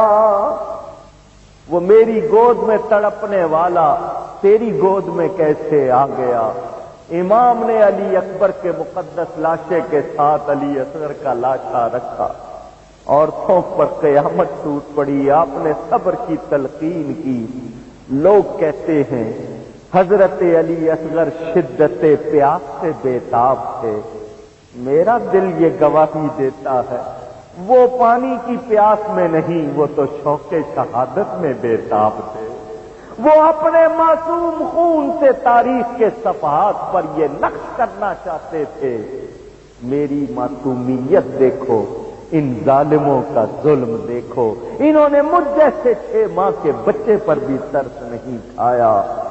امام عالی مقام خواتین کو خیموں میں پہنچاتے ہیں، بیمار بیٹا علی اوسط السجاد جس کا لقب زین العابدین ہے، بیماری چھونے آ گئی تھی، بیمار تھے، لڑکھڑاتے ہوئے لرزتے ہوئے اٹھے، بابا مجھے بھی اجازت دو، میں بھی جاؤں گا میدان میں، جا کر ان لوگوں سے لڑوں گا، آپ پر اپنی جان قربان کروں گا۔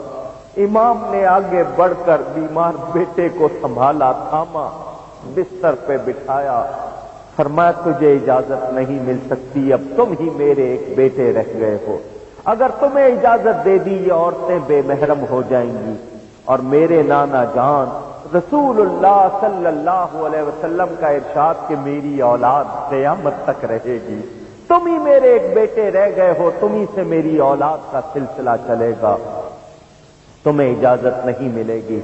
سنو بیٹا، میں تمہیں چند وصیتیں کرنا چاہتا ہوں، ان عورتوں کے ساتھ بطور محرم رہنا، دیکھنا، شریعت اور سنت کی پاسداری کرنا، شریعت اور سنت کے خلاف کچھ نہ کرنا، میرے بیٹا بے صبری کا مظاہرہ نہ کرنا، ہرگز ہرگز کوئی ایسا کام نہ ہو جو رسول اللہ کی سنت کے خلاف ہو۔ سنو، تکلیفوں پر، مصیبتوں پر صبر کرنا، اور میرے بیٹا غریبوں، یتیموں، بیواؤں، کمزوروں، مظلوموں کا ساتھ دینا، ظلم میں آئے وہ برداشت کرنا، تکلیفیں مصیبتیں سہتے ہوئے جب کبھی تم مدینہ منورہ پہنچو، سب سے پہلے نانا جان رسول اللہ صلی اللہ علیہ وسلم کے روضے پر جانا، نانا کو میرا سلام کہنا نانا تیرے نواسے نے تجھ سے کیا ہوا وعدہ پورا کر دیا، نانا کو آنکھوں دیکھا حال سنانا۔ آپ نے اپنی دستار مبارک اتار کر بیٹے کے سر پر رکھی، یہ باطنی اجازت و خلافت تھی۔ بیٹے کو بستر پر لٹا کر آپ اپنے خیمے میں آئے، اپنا سامان کھولا، آپ کے پاس رسول اللہ صلی اللہ علیہ وسلم کی مبارک دستار، پگڑی، ٹربن، عمامہ وہ تبرک کے طور پر رکھا تھا، اس کو کھولا اور اپنے سر پر باندھا۔ اپنے بھائی حسن مجتبی کی عطا کی ہوئی بیلٹ، پٹا جس کو کہتے ہیں، کمر پر وہ باندھا۔ رسول اللہ صلی اللہ علیہ وسلم کی تلوار ذوالفقار جو حضور نے حضرت علی کو عطا فرمائی تھی، اب امام کے پاس تھی۔ یہ شہیدوں کا آقا، یہ عاشقوں کا امام، راہ خدا میں سب کچھ قربان کر کے اب اپنی قربانی پیش کرنے کو تیار ہے۔ بیبیوں کے خیمے میں آئے، فرمایا زینب بہن تم کو سلام، کلثوم بہن تمہیں سلام، بانو رباب تمہیں سلام، عورتوں پر قیامت قائم ہو گئی۔ سیدہ زینب ہچکیاں بھرنے لگی، فرمایا میری بہن تم نے اسی ماں کا دودھ پیا ہے جس کا میں نے دودھ پیا ہے۔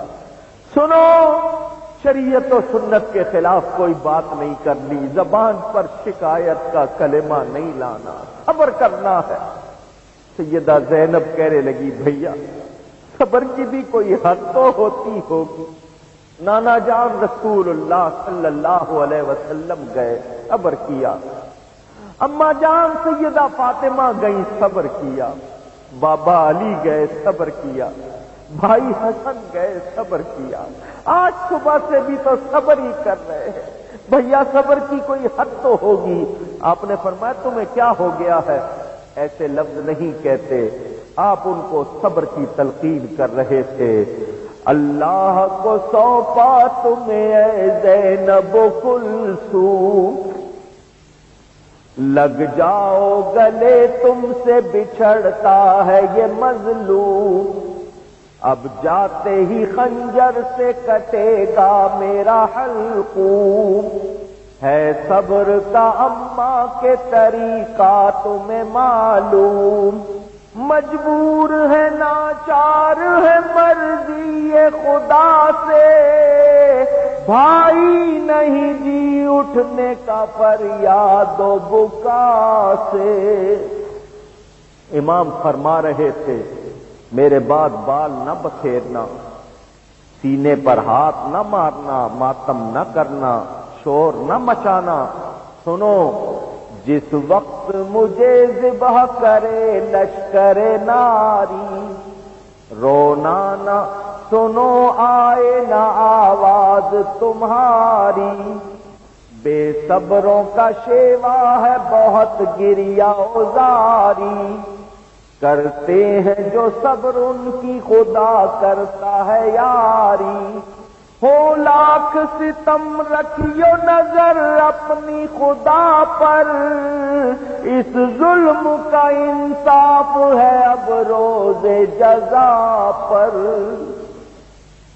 آپ ان کو تلقین فرما رہے تھے، آپ کی لاڈلی پیاری بیٹی حضرت سکینہ بابا سے آ کے لپٹ گئی، بابا میں پانی نہیں مانگوں گی، آپ نہ جاؤ، آپ چلے گئے تو میں بابا کہہ کے کس کو پکاروں گی، میرے سر پر شفقت کا ہاتھ کون رکھے گا؟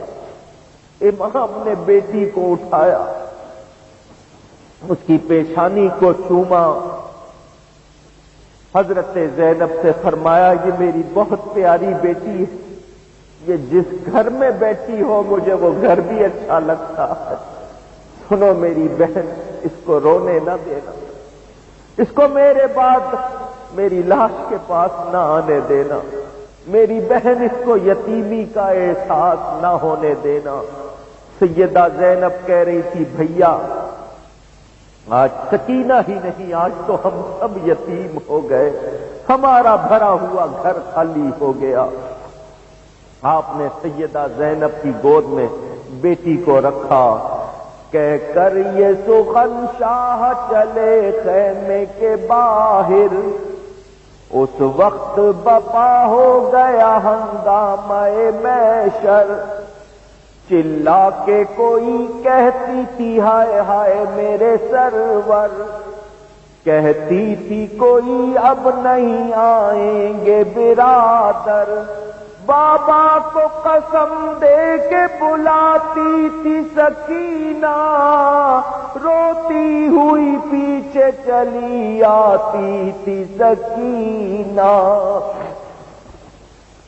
چلاتی تھی قربان ہو بیٹی چلے آؤ، مر جاؤں گی بابا مجھے تم چھوڑ نہ جاؤ، صدقے گئی ننا سا میرا دل نہ دکھاؤ، بے تاب ہوں مڑ کر مجھے صورت تو دکھاؤ، شاہ کہتے تھے ماں پاس رہو نکلو نہ تم گھر سے، اب حشر میں ہوے گی ملاقات پدر سے۔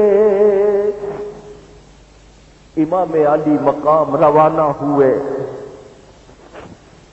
جب بھی جاتے ہیں آپ سوار کراتے ہیں، کوئی بھی جاتا ہے اس کو آپ سوار کراتے ہیں، اب آپ کی باری ہے، کوئی سوار کرانے والا نہیں۔ سیدہ زینب سر پہ چادر اوڑھ کے آئی، بہنیں بھائیوں کو سوار کرایا کرتی ہیں، دولہا بنا کے بٹھایا کرتی ہیں۔ سیدہ زینب کا مقدر دیکھو جس نے سیدنا حسین جیسے جوان کو سوار کرایا۔ زینب نے پکارا میرے ماں جائے برادر، ناشاد بہن لینے رکاب آئے برادر، اب کوئی مددگار نہیں ہائے برادر، صدقے ہو بہن گر تمہیں پھر پائے برادر، کس عالم تنہائی میں سید کا سفر تھا، بھائی نہ بھتیجا نہ ملازم نہ پسر تھا۔ امام سوار ہوئے، سب کچھ راہ حق میں قربان کر کے اب اپنی قربانی پیش کرنے جا رہے ہیں۔ سیدہ زینب نے کہا اے اہل جہاں آج کے دن کر لو زیارت، دنیا سے محمد کے نواسے کی ہے رحلت صلی اللہ علیہ وسلم، یہ شکل نہ آئے گی نظر پھر کسی صورت، سمجھو پسرے فاطمہ زہرا کو غنیمت، ڈھونڈو گے تو شبیر سا آقا نہ ملے گا، پھر تم کو محمد کا نواسا نہ ملے گا صلی اللہ علیہ وآلہ وصحبہ وبارک وسلم۔ امام میدان کربلا میں باطل کی تاریکیوں میں حق و صداقت کا آفتاب بن کر چمکے، یزیدی لشکر کے سامنے آئے، خط بھیجنے والے، ملنے کے لیے آنے والے، قسمیں کھانے والے، وعدے کرنے والے، تلواریں لے کر سامنے موجود، اپنے آپ کو شیعان علی کہنے والے تلواریں لیے موجود۔ امام نے اپنی شان میں ایک رجز پڑھا، رجزیہ کلام دشمن کے سامنے پڑھا جاتا ہے، فارسی شعر ہیں، آپ کو اردو ترجمہ سناؤں گا۔ بودام ابن علی از آل ہاشم با وقار، این قدر کافیست مارا اعتبار و افتخار، جد من باشد رسول اللہ محبوب خدا، بر سر فرش زمین ہستم چراغ کردگار، مادرم زہراست بنت مصطفیٰ و عم من، جعفر طیار ملک مکرمت را تاجدار، درمیان ما کتاب اللہ نازل بوده است، ذکر حق و وحی و رشد و خیر جملہ یادگار۔ فرمایا مجھے پہچانو، میرا نام حسین بن علی رضی اللہ عنہما، میں ہاشمی ہوں۔ عرب والوں صرف خاندان کا نام بتا دیا جائے لوگ پہچان لیتے ہیں کتنی عزت والا، میں ہاشمی خاندان کا ہوں، کافی ہے اتنا ہی اعتبار جاننے کے لیے کہ میں ہاشمی، میرا نام، اور میں کون سا ہاشمی ہوں، علی شیر خدا کا بیٹا ہوں۔ لیکن سنو اور سنو، میرے ہی نانا رسول اللہ صلی اللہ علیہ وسلم جو اس کائنات میں اللہ کی دلیل اور برہان بن کر آئے اور اللہ کی طرف سے چمکا دینے والے آفتاب بن کر آئے، نبیوں کے نبی، رسولوں کے رسول، میری ہی ماں کا نام فاطمہ زہرا رضی اللہ تعالی عنہا ہے، جو نبی پاک کی شہزادی، جنت کی عورتوں کی سردار، سارے جہان کی عورتوں کی سردار، میرے ہی چچا جعفر طیار جن کو اللہ نے پر دیے ہیں جو فرشتوں کے ساتھ اڑتے ہیں۔ ہمارے گھر میں کتاب اللہ قرآن ہمارے گھر میں اترا ہے، ہمارے گھر سے لوگوں کو دین اسلام ملا ہے۔ خیر، اور جب بھی سنو، کسی جمعے میں چلے جاؤ، کہیں چلے جاؤ، خطیب جب بھی اللہ اس کے رسول کا ذکر کرتا ہے، نماز پڑھنے والا نماز پڑھتا ہے، تو جب بھی وہ اللہ کی بارگاہ میں نماز کا ہدیہ پیش کرتا ہے تو درود ہماری بارگاہ میں پیش کرتا ہے۔ ہم آل رسول ہیں، ہمیں یاد کیا جاتا ہے۔ میں تمہیں اپنا تعارف کروا چکا، اب تم یہ نہیں کہہ سکتے کہ تمہیں کسی نے بتایا نہیں تھا۔ سنو، اب پیچھے اور کوئی نہیں ہے جو تلوار اٹھا کر آئے، مقابلہ کرے اپنے نبی کا گھر اجاڑنے والوں، وعدے کر کے توڑنے والوں، محبت کر کے دھوکے دینے والوں، اپنے آپ کو شیعان علی کہلانے والوں، آؤ اب اپنی مراد پوری کرو، میرے خون سے اپنی پیاس بجھاؤ۔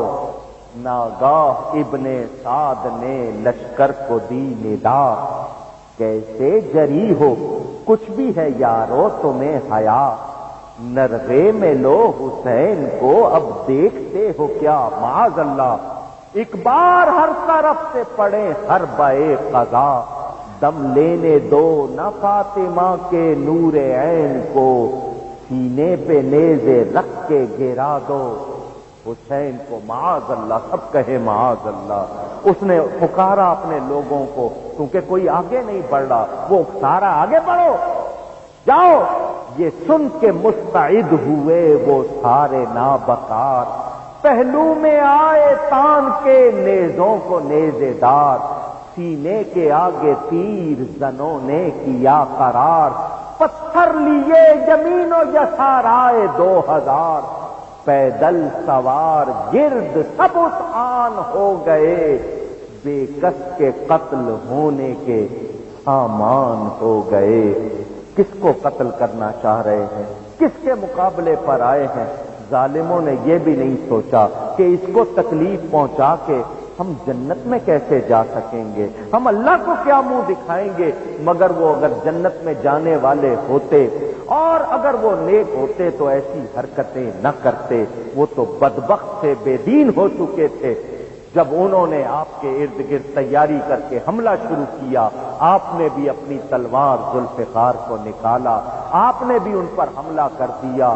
آپ کا حملہ نہیں تھا، قہر خدا تھا جو یزیدی لشکر پر نازل ہو گیا تھا۔ وہ بھیڑ بکریوں کی طرح لگ کر آگے دوڑ پڑے، کسی میں تاب نہیں تھی کہ آپ کے سامنے ٹھہرے، لیکن آپ اکیلے، وہ ہزاروں، ابن سعد نے اگلے سپاہیوں کو پیچھے کر کے تازہ دم لوگوں کو آگے کیا، چاروں طرف سے آپ پر تیروں کا می برسا دیا گیا۔ ایک تیر آ کر آپ کے سینے میں لگا، اس کی نوک دل میں چبھ گئی، جسم پر ایک کپ کپی، ایک لرزہ طاری ہوا۔ آپ نے ایک لمحے کو آنکھیں بند کی، آنکھیں بند کر کے کھولی تو اب سامنے تلواریں نہیں تھیں، نیزے نہیں تھے، تیر کمان نہیں تھے، یزیدی لشکر نہیں تھا، سامنے رسول اللہ نظر آ رہے تھے، نبی پاک صلی اللہ علیہ وسلم سامنے تھے۔ فرما رہے تھے بیٹا کب تک لڑو گے، اب یاد حق میں محو ہو جاؤ، اب تمہارے اس سجدے کا وقت آ گیا جس پر قیامت تک عبادت بھی ناز کرے گی۔ امام ان نظاروں میں گم تھے جو شہید بوقت شہادت کیا کرتا ہے، کیونکہ حدیث میں ہے کہ شہید کا خون زمین پر بعد میں گرتا ہے، وہ جنت میں اپنا ٹھکانہ پہلے دیکھ لیتا ہے۔ امام تو سید الشہداء، وہ تو جنت کے نوجوانوں کے سردار، وہ یاد حق میں مشغول تھے۔ ادھر ظالموں نے یہ سمجھا کہ ان کی ہمت جواب دے گئی ہے، یہ اب مقابلہ نہیں کر سکتے، انہوں نے گھیرا تنگ کر دیا، جسم میں نیزے پیوست کر کے آپ کو سواری سے اچھال کر گرانے لگے۔ کس کو گرا رہے ہیں؟ یہ وہ شہزادہ ہے کہ اللہ کا نبی نماز پڑھ رہا ہے، یہ شہزادہ نبی کی پشت پر سوار ہو گیا، اللہ کے نبی نے سجدے کو ہی لمبا کر دیا کہ میں اٹھوں گا کہیں یہ گر نہ جائے، اسے چوٹ نہ لگے۔ سجدے سے نبی پاک صلی اللہ علیہ وسلم اس حالت میں جس کا گرنا برداشت نہیں کر رہے، ظالموں نے اس کو تلواروں سے گھائل کر کے، تیروں سے چھلی کر کے گرایا، مگر سلام اس گرنے والے کو، قربان اس گرنے والے کے جو خود تو گر گیا مگر گرتی ہوئی امت کو اٹھا گیا۔ اللہ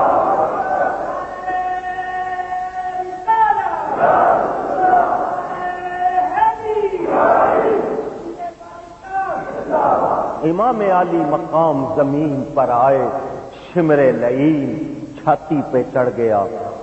امام نے فرمایا آج جمعہ کا دن ہے، میں مسافر ہوں، مجھ پہ جمعہ نہیں، میں نے ظہر ابھی پڑھنی ہے، تو ہی میرا قاتل ہے۔ سچ فرمایا تھا نانا جان رسول اللہ صلی اللہ علیہ وسلم نے کہ میں ایک برف کے داغ والے پیچز والے کتے کو دیکھتا ہوں جو میرے اہل بیت کے خون میں منہ مارتا ہے، وہ تو ہی ہے، میرے سینے سے اتر جا، میں نے ابھی نماز نہیں پڑھی، میرا سر اس وقت جدا کرنا جب اللہ کی بارگاہ میں جھکا لوں۔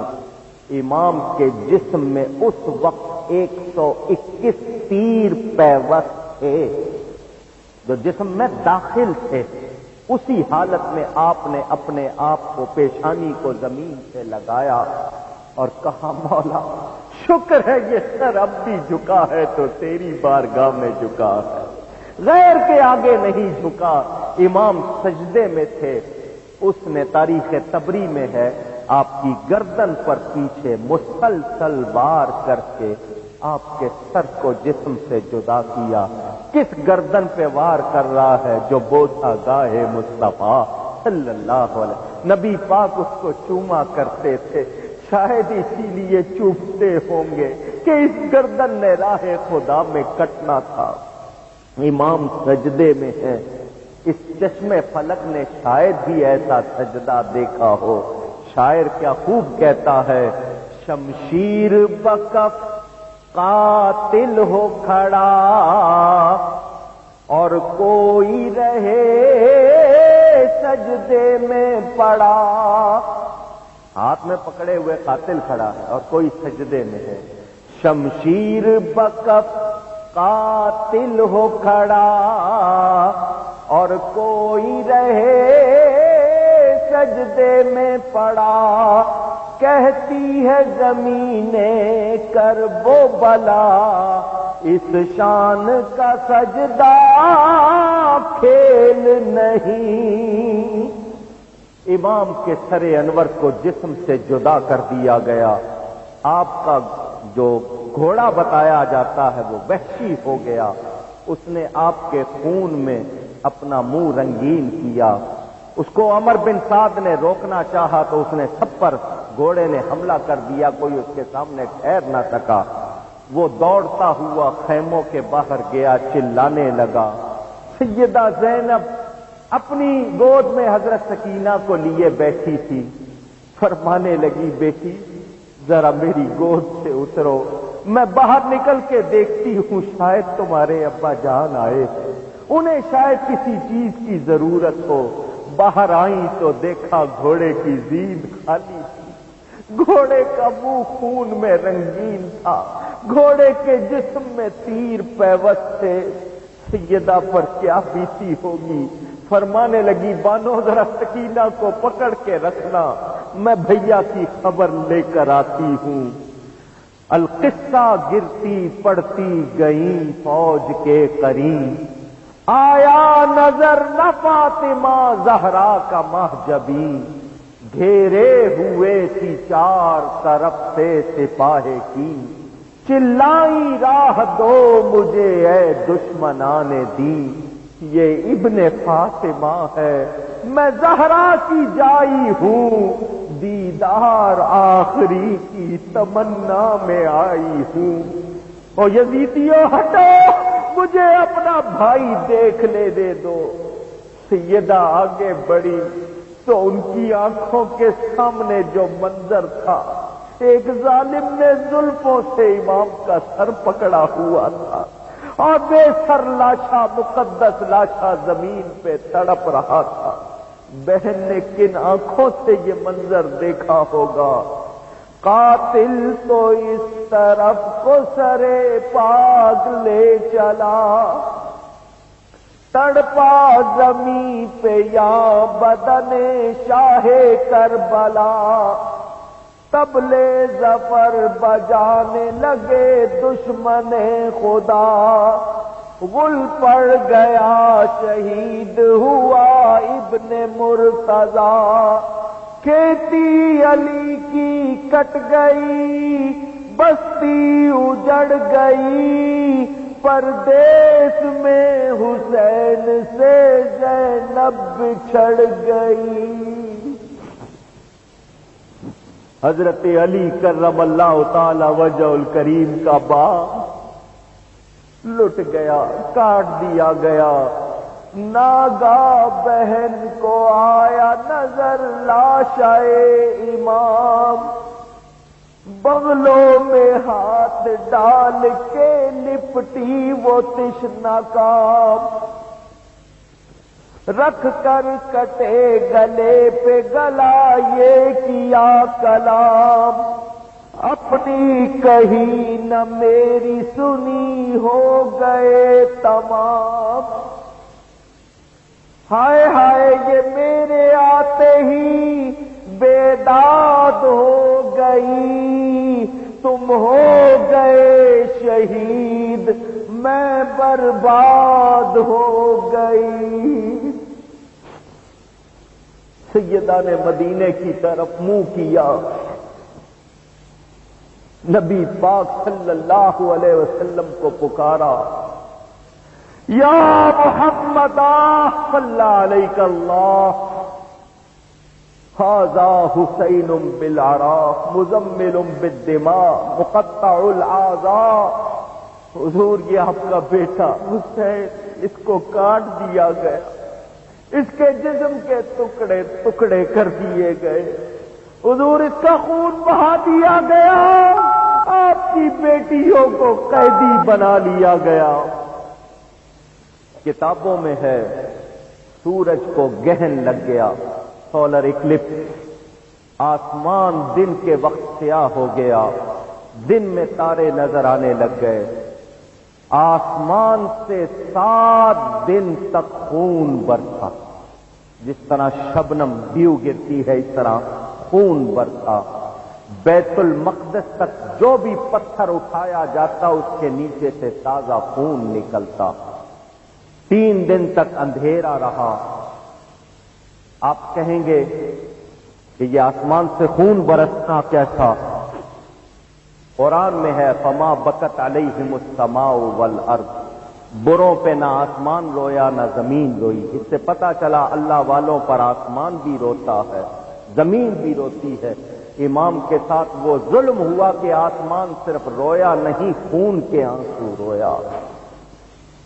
یزیدیوں نے خیموں کو آگ لگا دی، عورتوں کے پاس جو زیور سامان تھا سب چھین لیا، رسول زادیوں کو تھپڑ مارے، ان کے سروں سے چادریں کھینچی۔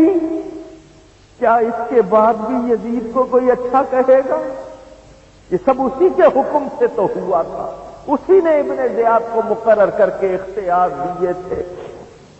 میرے دوستوں اور بزرگوں، ظالموں نے امام کے اونٹ پکڑ لیے، اپنے کھانے کے لیے ان کو ذبح کیا، بجائے خون نکلنے کے ان میں سے ایسے نکلے جیسے شعلے نکلتے، چنگاریاں، یعنی جانوروں کو بھی اتنا صدمہ تھا۔ ان کا گوشت پکایا تو وہ اتنا کڑوا تھا کہ کوئی ایک بوٹی نہ کھا سکا۔ آپ کو غم ہوتا ہے تو آپ کا منہ کڑوا ہو جاتا ہے، جانوروں پر کتنا صدمہ بیتا۔ غیب سے رونے کی آوازیں سنی گئیں، جن سے نوحہ کرتے تھے۔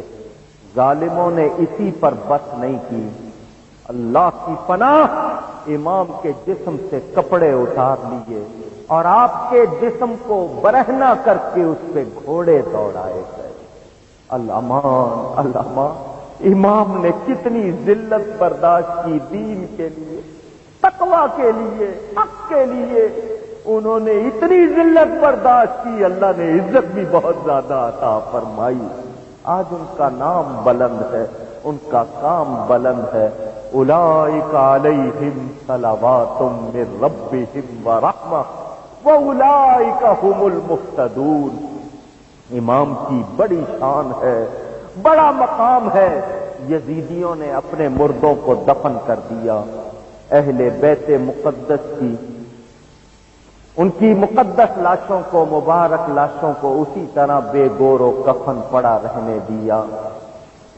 جب صبح ان کو قیدی بنا کر رسیوں سے جکڑ کر اہل بیت کے افراد کو لے جایا گیا تو قریب ہی قریہ عامریہ کے لوگ آئے، انہوں نے آ کر تدفین کی۔ امام حسین کو، ان کے دونوں بیٹوں کو ایک قبر میں، باقی تمام کو ایک قبر میں انہوں نے دفن کیا۔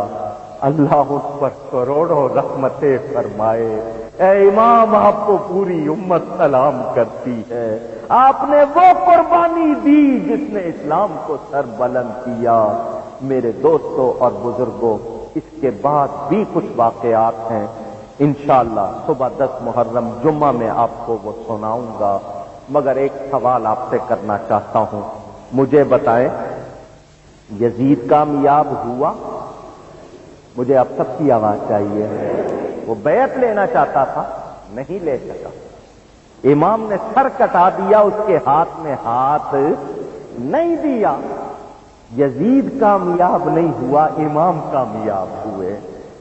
قتل حسین اصل میں مرگ یزید ہے، اسلام زندہ ہوتا ہے ہر کربلا کے بعد نہ یزید کی وہ جفا رہی، نہ زیاد کا وہ ستم رہا، جو رہا تو نام حسین کا، جسے زندہ رکھتی ہے کربلا۔ اللہ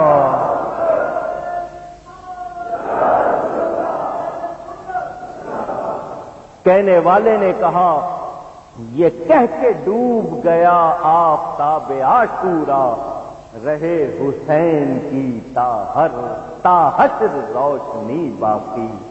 امام عالی مقام کی شان میں یہ شعر منسوب ہیں سیدنا خواجہ غریب نواز سے۔ فرماتے ہیں شاہ است حسین، حسین شاہ ہیں، نہیں بادشاہ است حسین، وہ صرف شاہ نہیں، وہ تو شاہ بناتے ہیں۔